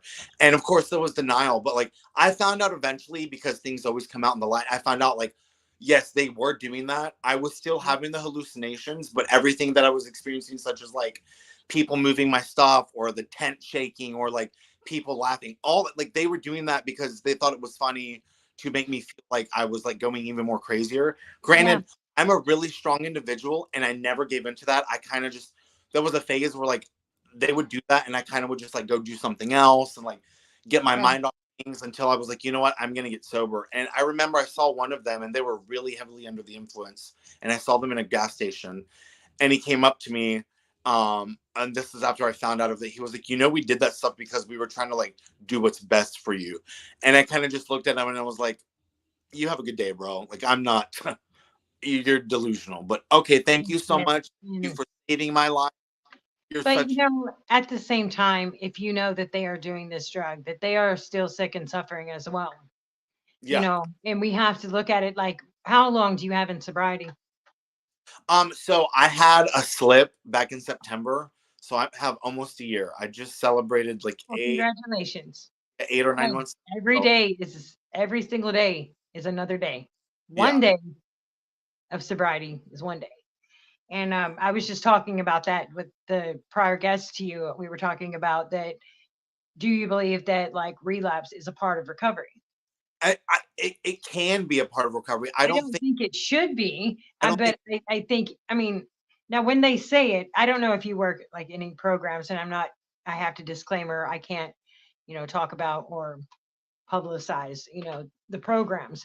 But I know if, I have learned that they say that a slip or relapse is part of the program, but I don't believe that you have to go through that. There may not be one more in you, and you may not, you know, your one more relapse might be like your last one. your last one. And so You know, I don't think that they should say that relapse is a part of it. Do we I go through it? Absolutely. Do we want to do it? Not always. I think You what know, I've heard, something I heard once, and I actually liked the way it was put this way. Relapse doesn't have to be a part of your story, but you know relapse what? is part of some people's stories, but it It is. doesn't. And it's part of mine. It's part Yeah. of mine. But I I'm think going a lot on sober. that I've met And who are in different programs, right. their belief system is like, hey, if you do this program right, you're not going to relapse. That That's I'm not okay with that. You exactly can't sit there and say you're not going to if you do it this way. No, no, no, no. Okay, first of all, we're not going to do that. right. Relapse does happen. You can prevent it if you're doing everything right, but sometimes it just happens, and you It can't, does. like, if you do this, you're And relapse. you I'm not. prepare for it mentally before you even do it. I mean, I believe that you prepare for it mentally if you even do it. It to me, I don't know. That like this is the crosstalk show, so like feel free to argue with anything I say. Not argue, but It can be. I mean, it's definitely part of my story. it's definitely part of It's mine. definitely part of my story. But the thing is, the last few relapses I had before my last one, they've all been like a day or two, which is amazing. Usually, when Joey disappears, he's gone for months. The Right. last one, you know what? This is not for me. I'm okay. Right. And I was doing really good, had, quite some time. And And sometimes you mentally prepare for like, I'm just Yeah. gonna see what it's like. I just want to do it one more time. And you know, like that was for me because I had left it.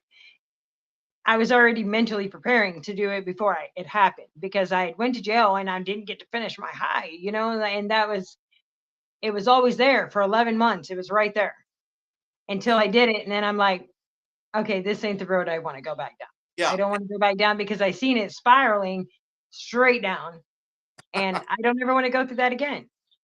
You And know, and we always can't say never because we are addicts and alcoholics. yeah, and it's like when I first became a drug addict, it was so much fun and I loved the high. But after you lose that element and then it becomes dark and you get sober and you're doing really good. Yeah. The last time I went out for the night that I was out, it is absolute fucking shit. Yeah. It is Agree. like, and that was just, what, okay. So if people who have never done meth, let me put it this way, because I'm not glorifying this in any way. I'm going to put it in No. perspective. If you're a tweaker, 1 hour in tweaker time is 7 days. Okay? Yeah. Think about that. 1 hour is 7 days. And then you have clarity and you look back and you're like, what the hell have I been doing? Yeah. But the out, it was like it was absolute shit. And I literally was so miserable and so sad. And I sat in the woods all day and all night after I did my shot. And everything I had, I was like, you know what? I like threw it in the creek. And I just like broke down and cried. And I was like, I can't believe this is how this is making me feel. There's no one around me. I did this by myself in isolation in the woods outside. I'm a fucking psychopath. I feel like shit right now. And now because I'm high, I can't even enjoy my high because I feel like an absolute piece of dirt. And it was like, okay, I got to get up. And I just kind of like came back. Thank And God moment. yeah, it was just, it's not fun anymore. It's one of those moments like you'll be high for about like 10, 15 minutes and you'll enjoy it for that brief time. But then once you're like in the high and you like feel the high, you're like, well, fuck, shit. I don't, okay, well, It, you know, and I think that's like with any drugs or alcohol, and it's fun while it lasts, but like there's a bar on every single corner. And alcohol, you can actually die from withdrawals from. And I'm not saying that any drug is better than another drug, and it's not. But because really, they're all the same. Of course, some are just legal. And I don't know how I'm trying to say that without like being offensive. But it is what it is. A drug is a drug is a drug.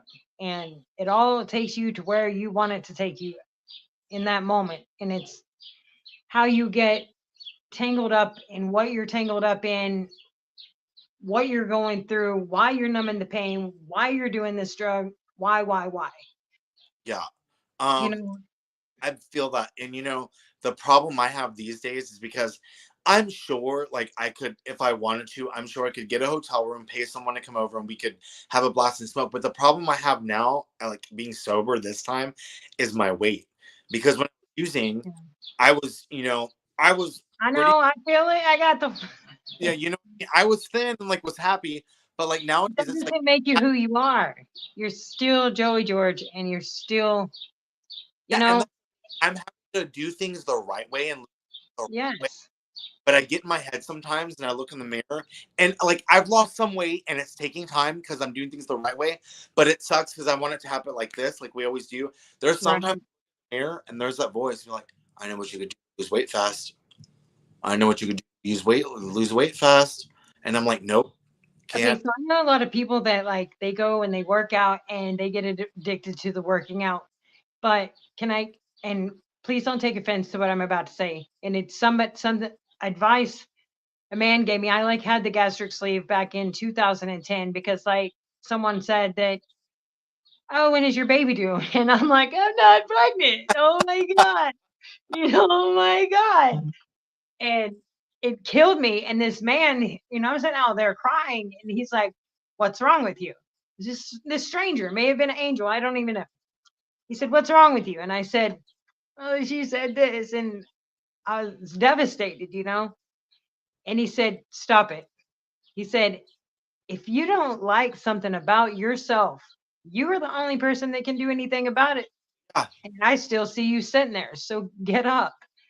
And it was the best piece of advice someone had ever given me because mentally you have to tell yourself, If you want something, you are the only one that can do it. Can't Joe, Bill, Bob, George do it for you. You have to get up and do it. Yeah. You want to And be a millionaire? Guess yeah, what? You got to go work for it. Ain't gonna happen. Just, you know. there's some really shallow people who believe, and these are like probably like younger people. I'm referring to younger people, but they think, losing weight happens like that and you get fine like that. I've lost 20 pounds in like 5 months. That's progress. Like I said, it That doesn't, is progress. And know who what I mean? cares what anybody else thinks? You're the Yeah, one that's gonna die in your life. You're the one that's got to live with you. absolutely. You are. And if you are happy, fuck everybody else. Yeah, I'm sorry to say that, but like and that's just how it's gonna be. I'm so, and I don't need, one of the things and I try to be as kind and try to relay this message. Me too. Coming up to me, letting me know like how wide or bigger I've gotten because I've been sober. It's kind of like, okay, yes, I know these things. I'm working If you're on it. skinny in sobriety, you're new in sobriety. Yeah, it's like, It just takes time, man. yeah, but that also stems from a lot of trauma, and so I'm still Yeah. trying to do therapy because my dad was like that. He always used to make fun of like how I looked, and he was not a nice person, and he was a drug addict. He was a bad drug Well, addict. okay, so think about this, that he was a drug addict. So he wasn't making clarity decisions to be able to tell you that. Yeah. And you know what I'm saying? Like, don't listen to that. You're you, be you, man. Be eccentric, be happy, be fun, be gay, be whatever you want to be. Thank you. Well, no, I am. You're It's just welcome. I have to. Were you saying that? I have to realize there's moments where I have to snap myself out of it and be like, Joey, just be fucking you. Nobody cares. Keep going. You are gonna die in your life. You are. Yeah. Nobody else. But And that's if that. you gotta live with you. Hey, I know. Forget what anybody else has to say. Yeah, but that's the addict mentality. It'll crop up It every now is. and No, then. it is. And I know. I've had it. I know exactly what you're saying. And it's a Yeah, mentality of the low self-esteem, the overweight, all these things. But you know, today where I'm at today, I don't give a damn if you don't like me. I'm doing everything in my life that I'm supposed to be doing. I am sober. I am happy. I work a program. I go to work every day. I run this podcast and I love my life. I may not have shit right now, but I know what I'm capable of. there you go. You know what you're capable of. Start Man. a podcast. Start a like a running program. Like they have running to be well. Like start by walking. Well, Start, you know, I now have so in college I studied film and theater and all that stuff. I just got into acting recently. Didn't realize like how I loved it and like how good I am at it. I'm doing a sober musical for one of the conferences here in Austin. that I'm would be doing awesome. I would love to do that. yeah. Love to do that. So that's my thing. That's what I found, and I'm like doing auditions, and I'm also doing talent shows, and I get to like really. I feel like I'm in college again because I put all of that on the back burner. There was a time I could have been on Disney Channel or HBO, but because I chose the party lifestyle, I was like, okay, well, I'm a piece of shit. I'm a loser. I'm never gonna get that back. Who'd have thunk that like being sober and meeting people, I'm able to like do what I love and what I went to school for, and do it like around people who actually like who enjoy it just as me. And not only that, like I'm getting to meet And they like enjoy your company and they enjoy being around Joey and they, you know, yeah, but it's love also who you are. people who are like they do film and they're like, hey, do you want to come read the script? There So you go. my dreams are kind of like happening, but it's happening the way it needs to. It's like okay, yeah, I'll come do that. So yeah, we're doing so Icky Hey Paul. Joey, hang on 1 second. I gotta plug in this phone. Yeah, go ahead. Hold on 1 second. I'm so sorry. No, go ahead.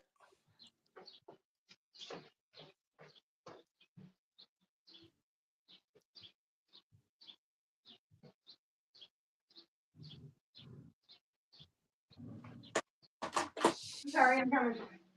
Yeah, no worries. This crazy thing. Thought I had enough battery time here.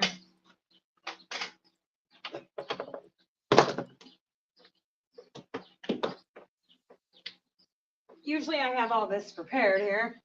No, it's okay. I get it. Life happens. Life on life's terms, right? Absolutely. Perfect example. Life on life's terms. Doesn't discriminate. It just happens. Yeah. But So that's like you were saying, that's my thing I found was the it's and we're having such a fun, like I just had rehearsal earlier today. We're doing a little what kind shop. of rehearsal are you doing? Yeah. I'm Like sorry. what kind of rehearsal? Like what is it for? So it's for the musical. So we Oh yeah, did okay, that's right. numbers, we ran through some lines, some scenes. So we've adapted That sounds um fun. yeah, we've adapted a show and we're just doing it for the conference. And Yeah. See, I've been trying to start, like I wanted to, like last year, but I wanted to start a dance program, like cultivating hip hop music into like an arts program, like MC and DJ and acting, painting, some like to fill the void of addiction. yeah. You got to fill that void. Sorry, there's background noise there. It happens. But yeah, I'm doing fun stuff. Addiction is really hard, but like I've met some of the coolest, most genuine, heartfelt people who Yes. truly love me, and can relate to me. But there have been some people like you have to just distance yourself from because they're just not good. And And their guess negative and their negative influence is very, it sucks. I know. and people like you, like one of But my it's not a you problem. It's a them problem, and they're still working on it. my mom is always telling me that. But one of my mottos is look, if I fuck with you, cool. If I don't, I'm not gonna be at a loss. I'm That's okay. right. You know what I mean?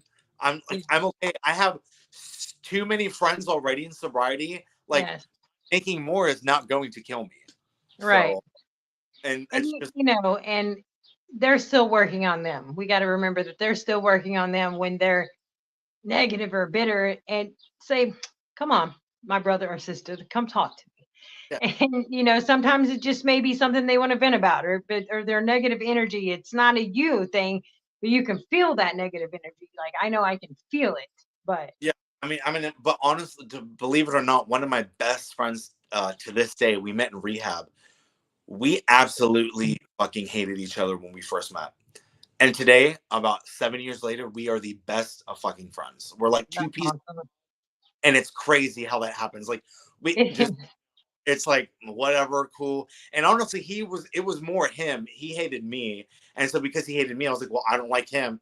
And there was a moment where we had to be in the same room together, but we'd rather not be. And then something happened one day. I forgot what it was, but we were doing something in rehab, and it was like, oh, we both like that.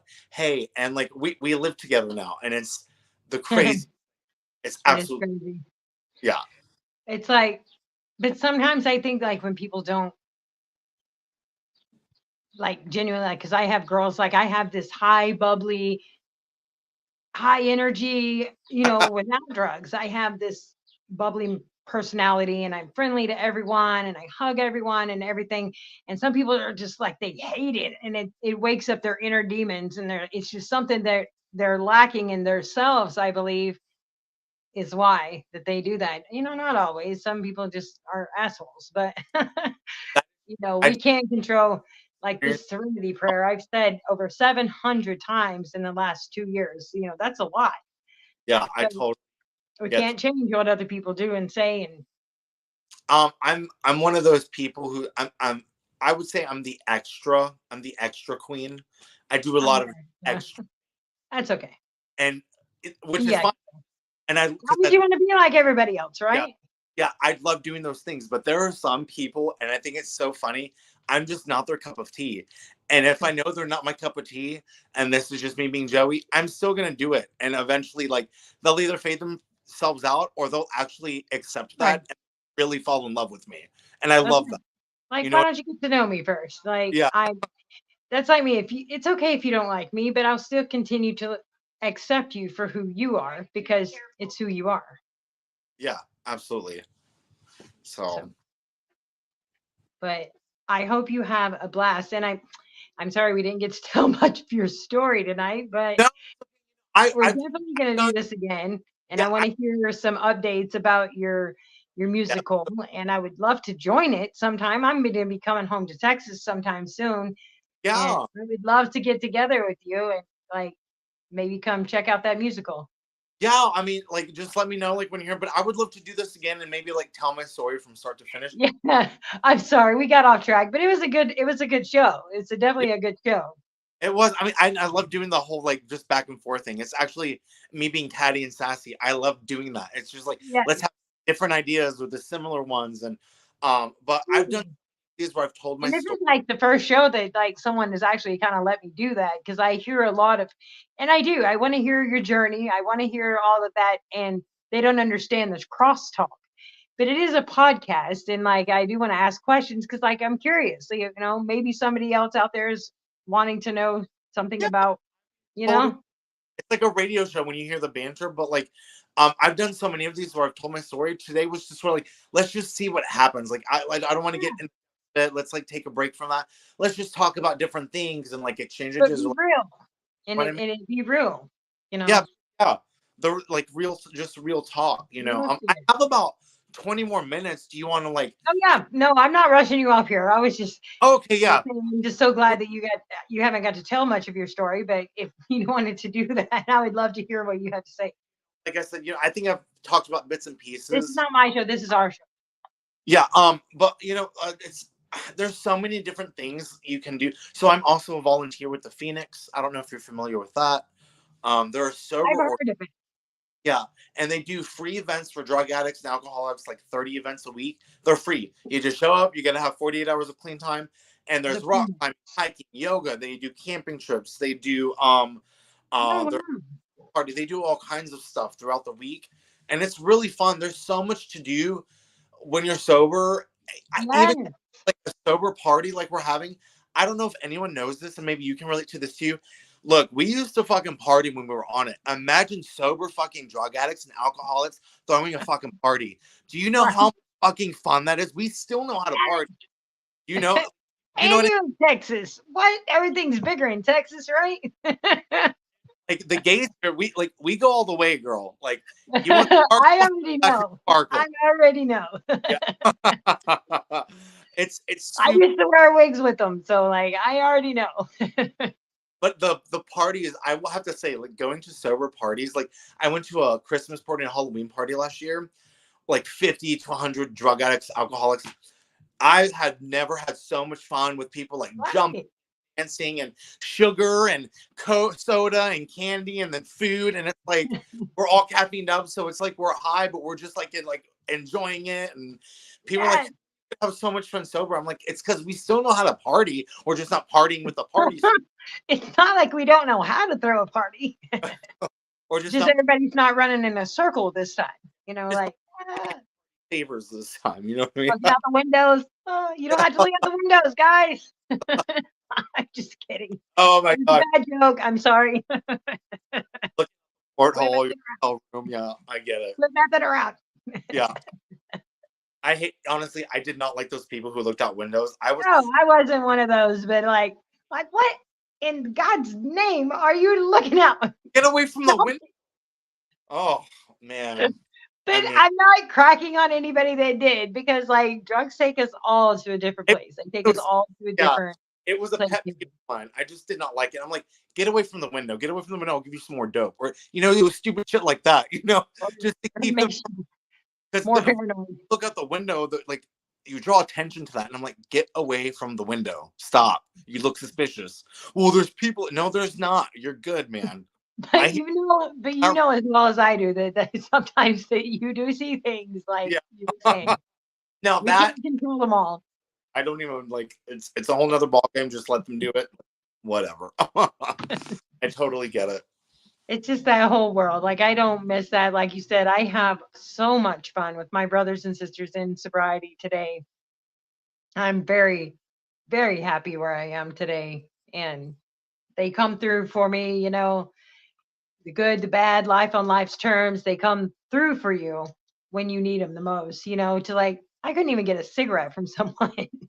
Like, come on, man, just give me a cigarette, like those kind of things. You couldn't even get $1 from someone or Look, I etc. To where now people want to help you because you are sober, and Yeah. you're doing the right thing.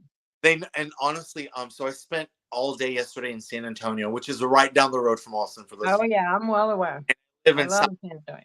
literally I can get to San Antonio in 45 minutes. It's right there. But my It's gonna take about 3 days for me. I'm in Ohio. well, my immediate family lives there. My grandma, my granddad, my mom's sister, and my uncles and my cousins. We were all celebrating my aunt's 60th birthday yesterday. So I got to see my mom, my dad, my grandparents, and all of his cousins who grew up in diapers together, which were practically siblings. We seeing us now as kids, it was so much fun. And we took this huge family photo where it shows us like now that we're older, and we were comparing like old pictures to us now, and it was I had such a blast, and I'm so glad I've earned that trust again because I had to Yeah. do like I had to write this huge amends letter a few years ago, and that was their Christmas present. And let me tell you, this letter was deep, it was dark, but it was also like sort of like them finally letting them in as to what was going on because I was gone for a minute, and I knew the response was going to be great, but it was absolutely more than what I could imagine. And now I got my family back, and I get to see my cousins and my mom's family, and like my Isn't dad. that amazing? Doesn't that feel good? And So you fun. get to. You Yeah. don't.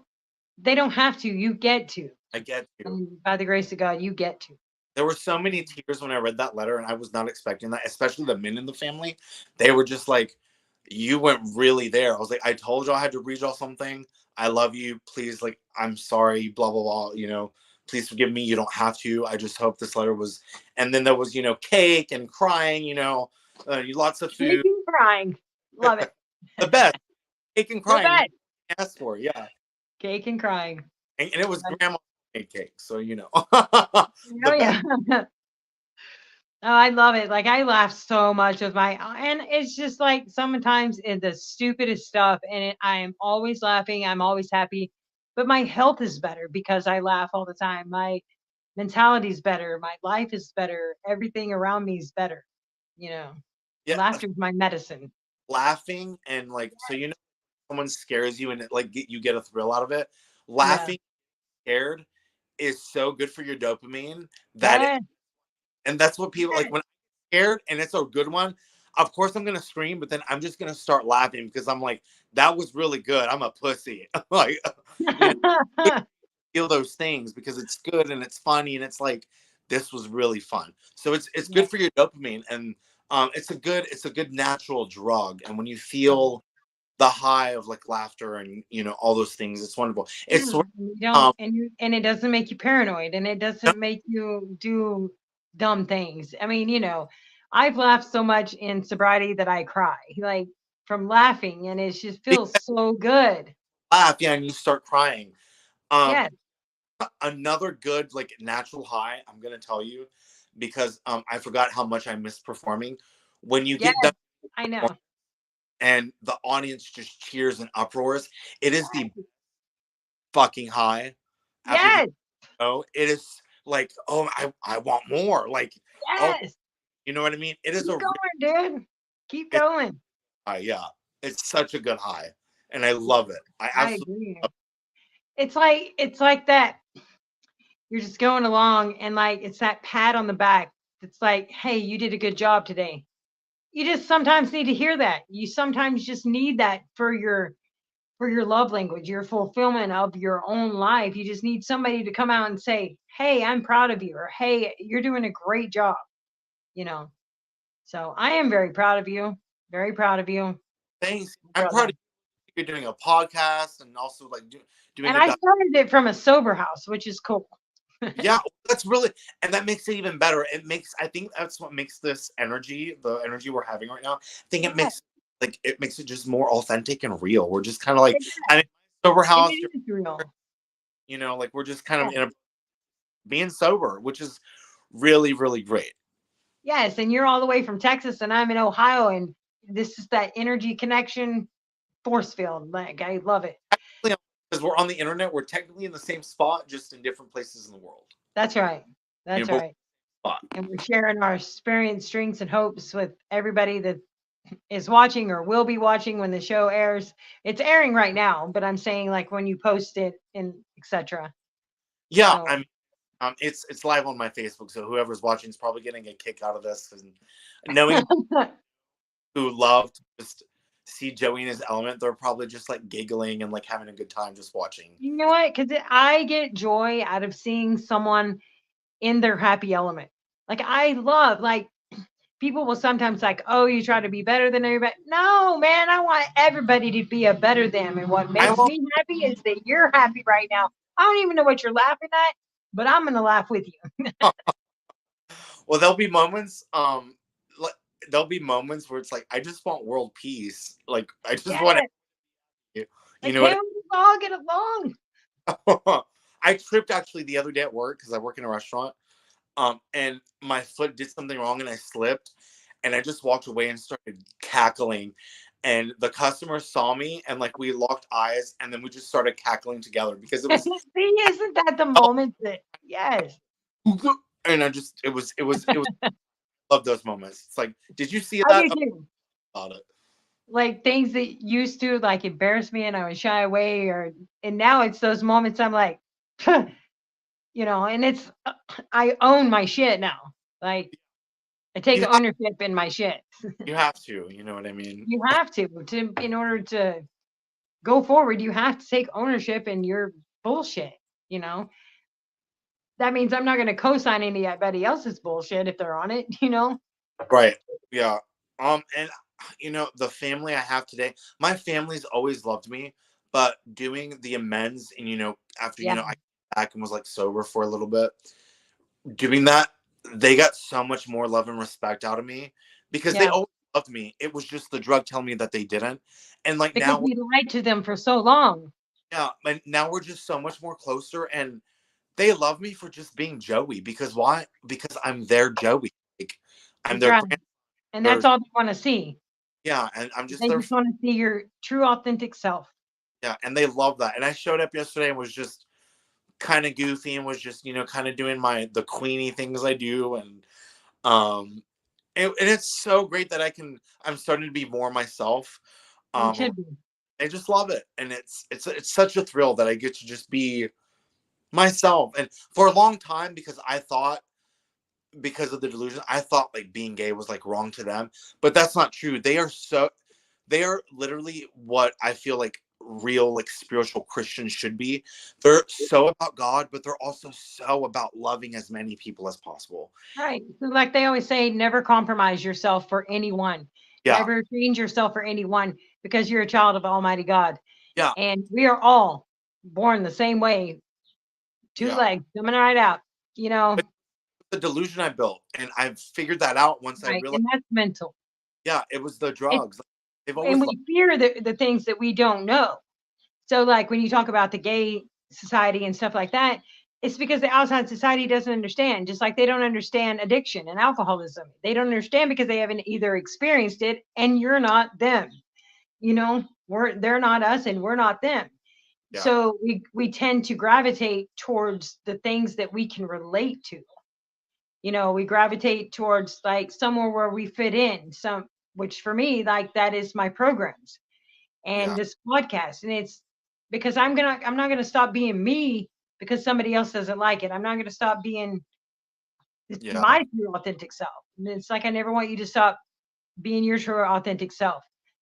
And like I said about like your workout program and thing like that, man, be you and Just keep doing it. Keep going. Keep keep going. going. One day My, at a time, man. my uncle just official. So my uncle is married to a wonderful lady, and he has stepkids. And his stepdaughter turns out to be a lesbian. And he officiated their wedding yesterday, which was, and like we all and my grandparents watched it. Everyone was watching it. It was such a beautiful moment, and that put in my mind. I'm like, okay, if I decide to bring a guy home, I'm gonna be okay. They're gonna love me. It was the coolest moment, and I'm about to start crying just because it's You're okay. That's you know fine. I understand. the growing up and the struggle and not really having I have a dad, he's my stepdaddy, but he raised me and I love him. But my real dad, who I wish I knew more about, I just wish he wasn't so mean. But having that moment and growing up from the 90s to now, being a gay man is not easy. It's really hard, I especially, know. but also being an alcoholic and a drug So addict. That moment you, made me feel I'm really, gonna ask a personal question. yeah, go ahead. So when did you know that you were gay? Like when did Oh, you please. oh I knew the moment I popped out of my mama's womb. because see a lot of people don't understand that. And like they're like, you don't just become that. Yeah. You don't My just mom become that. You are that. That's who you are. And like I said, people fear what they don't understand. Yeah, no, my whole family knew. We talked about it. They all knew when I was like 4 or 5. They just knew because I had the things, and when I say I had the things, I had the isms. And if people Okay. don't know what it is, it's characteristics or traits that feminine or a little more flamboyant men have than normal boys. Right. They knew at like 4 or 5, so it's always been there. It's not that it wasn't based on my environment. It wasn't based on this. It's just that's who I was born to be, and everyone knew when I was even a toddler. They just knew. So it's always just who I was born to be, And and I think that it is so, like, when I hear someone say, oh, well, they're gay, so their sexual orientation does not define a person who they are. no, and it You doesn't are still a human being, and that's how you should be treated. and have human experiences, Period. and That's humanity. it shouldn't affect anyone's life, but like mine. Like I'm No, exactly. It shouldn't affect what the hell business is it of theirs. And what does it matter? That doesn't make you the person you are because you are your sexual. And I get so tired of that. So tired because I enjoy your personality. I love your energy. I love everything about you. I don't care what you sexually are orientated with. you I could, like you as a person, yeah. and that's how I look at people as people, not a color, race, sex, religion. And if more people would just get out there, there's people with real fucking problems right now. There's Yeah. people with real fucking drug addict problems. They can't see their kids or can't do this or can't do that or dying left and right from overdoses and things like that. And they want to worry about bullshit on the news when there's real shit going on right here, right now. You know, There's like 4 different wars on this planet right now, and we want yeah. to work. You know what I mean? It's like we have He said, and I'm so sick of it. I'm so tired and I'm voicing it, man. My voice is not going to stay quiet no more. That is not the point of this show. Hallelujah. Let's worry about who's marrying who when we have 4 different wars on our planet going on right now. Okay. That's right. Like what? And I don't get it. Like, I don't know. I just have to speak up for just humanity. Yeah. Like, be decent people. Like, quit judging everybody else and let's make this world a better place. And I don't know. Michael Jackson said, "The man in the mirror." It starts with the man in the mirror. That's right. Yes, ma'am. It does. Bill and Bob started a program of Alcoholics Anonymous, which I disclaim that I am not promoting Alcoholics Anonymous right now. But I will say 2 people became legends by 2 people and of something all the way around the world. Why couldn't that start with me or you? It can. And people need to. Can I just say something with that? Absolutely. Okay, because since we're talking about since you're voicing that, I'm gonna voice something that I think is just ridiculous today. And this is not dogging on anyone's age. I just think it's the way the government and everything has shifted our education and the way people think. This whole new age young people sensitivity thing has gone out the deep. I know what I know. It's so. I know. I know. So over it. I heard a song the other day on the radio, and this is how bad it's gone. They censored the word kill and choke. Now it's unalive. What the fuck is that bullshit? Haven't y'all seen Goonies? I mean, I want to the shit I grew up on, That's not a word. It's kill or murder. Death. They censored out death, and they don't even say hell anymore. They even censored out heaven. I was like, why are we being so sensitive and censoring these things that are they're not even curse words? Are we serious right now? Because the people that didn't let their kids play in the dirt, they're the ones sick.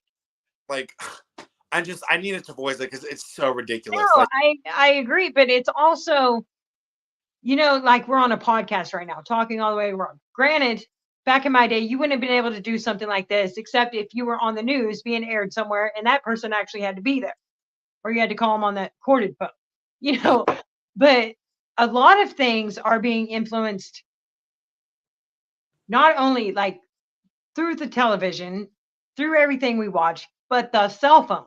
The cell phone they're in it all day long. How are you going to know how to even feel or have emotions, you don't know, they don't know how to have emotions Yeah. now. They don't. And they're flipping through the phone. And I'm not trying, I don't know how to explain what I'm trying to say, but like the sensitivity thing, because they don't know how to use their emotions like What- correctly. It's like, it's literally people born from like, I think like 2004 and on, who are like teenagers and like really young adults, like out of high school. I mean, the like perception and things. I'm like, you're being serious right now? How are you? Okay. Well, I'm from 99. I Tell me, know, man. people from like 83 to like 95, we're like the last of our breed. Everyone else is kind I of know. like, I thank God for my kids. They're in that yeah, generation. kind of, not everyone's like that, but it's No. more younger these kids are, the more like crazy things are, and the sensitivity and like all the like this crazy stuff. Like, and one thing about it is, and another thing I'm gonna mention before we like start wrapping things up is like, as a gay man, I've put in the work and I've struggled and I've been through some bullshit. I don't need a 16-year-old gay man or gay boy telling me how to be gay. That's another thing. I'm just, no, ma'am, we're not doing that. Don't tell me that I need to put in more effort for my community. Listen here, Miss Thing, okay? Those things like, let me tell you something real quick, because you know nothing about my story or my life. You need to That's right. come. You know what I mean? That's like me going in and June and let's see what his name, Wally Cleaver and June Cleaver. Yeah. Going into their life, like there's secrets everywhere. Let me just tell you right now. I mean, look at the presidents and all the things that have happened. Like, just stop it. Just stop it. I put in the work. I'll be 34 this year. I am a queen now. I'm a queen, and we're not doing this whole like got a lot of stuff to learn, little boy. You know what I mean? It's just like, and also like with the trans rights, and like people are taking it so out of context, and like I just don't understand it. And like I needed to voice that because I want people to know, like, Are they like trans? They're like born that way, right? Most of them are like born that way. the thing about it is I understand that, but nowadays, It's a whole nother show we're gonna have because I sometimes I'm voicing because I don't understand, but I want to understand so other people will understand. the thing I and we'll get to that, like, hopefully we can talk again, but like I will say this real quick. What I'm talking about is people who are making trans more of a trend than like being actual trans. Like a guy saying, well, I'm a woman because, okay, you obviously, what? They're making it more of a trend than actually having it be like that's who they are. That's something I'm just, Yeah, I it's get like, it. No, I understand that. it's Like ridiculous. but at the same time, don't you think that maybe they're rooted from trauma as well and they have identity crisis? They don't know who they are. They don't, Yeah. I don't know. I don't And like, know. Like I would love to like do a whole show over that. yeah, Like I want to know. I want to know how you feel, how you feel, how you feel, and how you feel. I understand that, but I'm talking about people who are literally, they just do it for attention and to make it a Right. trend. That's what I'm saying. It's like, And I don't know. Anyway, but maybe they're going through something like that's what I would like to find out is what is your stature and your mentality right now to make this a trend instead of being your authentic self? Who is your authentic self? Kind of thing. You yeah, know what I'm saying? Like you said to make the trend. I get it. like And that's like, I know like the drag shows and the things like that and being the queen. And I mean, I've been around the gay community a lot. yeah, that's And I'm talking about is like someone like, let's say like there's a straight man who is like, he wants to get closer to girls, so to make it a trend, he's straight, but he's telling people he's gay so he can go to all these places and try to like get girls, but he's falsifying his identity just like to make it a thing so he can like, and maybe it is an identity thing, and I get you want to feel fit in, but that it's just, to me, that's a little overboard. Don't say you're gay when you're not, or make it a thing when you're not, when behind closed doors you're actually living a completely different lifestyle, but you're only doing it because, oh well, all these people are gay, so I'm gonna say I'm gay just so I can have my yeah, advantage there. no, I understand what you're saying. And that's why I have the serenity prayer. Lord, Yeah, grant me the serenity for the things I can't change. things I But I can't, can change me. but this was But I understand what you're saying though. yeah, And this we is fun. can't change people and who they are. We can only change ourselves. Yeah, and try to be an example for people, and and that's try to be an example. integrity. That is, if people don't That's know, right. is doing And the right lead thing. by example. Yeah, that's what it is. But we Yeah, should again. I really enjoyed this. absolutely. I would love to. And like that subject, I would love to have a whole show over that. Let's do it. I'm down. Let's do it. Yeah. And so I mean, because I love people. I love people for people, and we are all human beings, and we all just, this is not my show. This is our show. This This is is our I am and we are breaking chains of addiction on Sober Patrol, Sober Army. yeah, and And I want people to like. I love people too. There's just some things like we were talking about. There's just some things in this world like this world is going so like crazy. It's just like why are these different things happening? It's not saying I don't love people because if I could wave my magic fairy wand, I'd be like world peace, everyone love each other, and we'd be happy. But it doesn't work like that. no. So just real quick, I know you got to go. What are your beliefs on like, and this is probably a whole nother show what I'm about to ask you, like your spiritual beliefs. What is your, like, I know in the gay community, that's a tough one. Yeah, no, Because I will be flat out honest with you. I have had different, you could say, my own spiritual, comings, my own spiritual, I guess, visions or moments and things that have happened. God is real. I believe in God. I believe in Jesus Christ, and I'm a spiritual Christian. I don't believe that I was made any type of way. I do question that sometimes, but God is so many people. Don't question it. It's who you are. It's never gonna change. I'm a believer in God. You know? And He helped me really come to terms with that. But God's real. That's where I am. I have crucifix. Everyone's like that, but yeah, I believe in the higher thunder, lightning, whatever you want to think about it. But that's my belief on it. Yeah, He's real. Just remember that it's society that's trying to change you, not yourself that's trying to change you, and so don't question it. Different, like I have to accept who I am. I accept who I am, and once you accept who you are, life becomes so much easier because it's like I don't got to validate shit to nobody. Nobody. Man, I got to validate my life to Him, and He's probably going to be on me for cursing and stuff like that. But I mean, I'm also expressing myself. Not that it's right, but I do believe in God. I believe in Jesus Christ, my personal Savior, and I have victory over drugs and alcohol today because of my God, because of God. People think I'm crazy when I say you probably won't because I love your energy too. I've seen God and I've seen Jesus. I've had different things where it's kind of was like, this really just fucking happened. But that's a story for another time. But yeah, I'm with you there. Jesus, God, Virgin Mary. I know my Hail Marys, all that stuff. I do all the things. Of course, and there's it's documented. Like say that we're in high school and we read the history book, that it's documented. So you're going to believe, right, that Santa Anna and the Alamo, correct? But why would we believe that? Because that's what we're taught. So why isn't the Bible? Because it's documented history.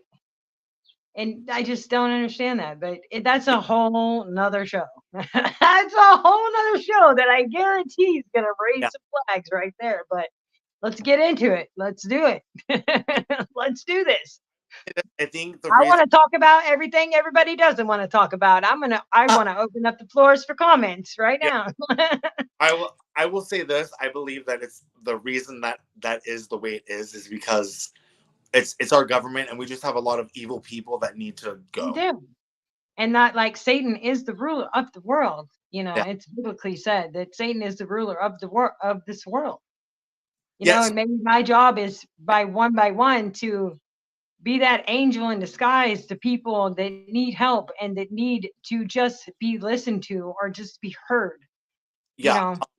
I heard it like this once too, and I love this analogy. So Satan is Satan rents the world. He's renting this playground. Once the land comes to check out how the renting situation has been going, Satan's gone. God's not coming back to be your friend. No. God's coming out to wipe out Earth and the bad things on it. Yeah. Just so everybody knows. So that's pretty much what the Bible says. Yeah. He's not coming back to be our friend. But God's He's our friend right now, and I tell you right now, I fear nothing in life except for the God. yeah, I because fear God. wrath is gonna be like, and everyone be ready. And I keep telling Be you, ready.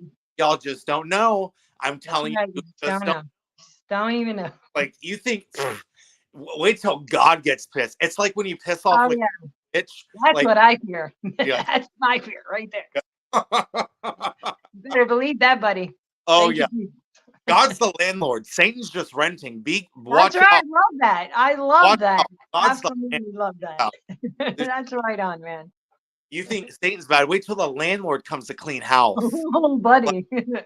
Oh man. I Oh, I'm just getting goosebumps. Oh, this is know, me too. Like- That's weird. it's just great. But That is good. I think our I love party's your about energy. to start. I love your personality. I love Thank- it. Love. So, Joey, it's been such a pleasure to be on Sober Patrol tonight. I really Yeah. appreciate it. Yeah, I would love to do this again, Kat. And thank you for I loved Absolutely. like chatting. This was really fun. I had a really fun time. Are you there? Yeah, I'm here. I like real. Like I love real. I love real authentic people, and that's what the sobriety has given me is people own their shit. And once you own your shit, you can be more real with the whole wide world. Yeah. And so, but thank you so much for your time, honey. And I really appreciate you. Thanks, And I Kat. hope you have a blast at your party tonight. And Thanks. keep in touch with me. Like I'll be here. So thank you so much. Thank you. Bye, love. Bye. Bye-bye.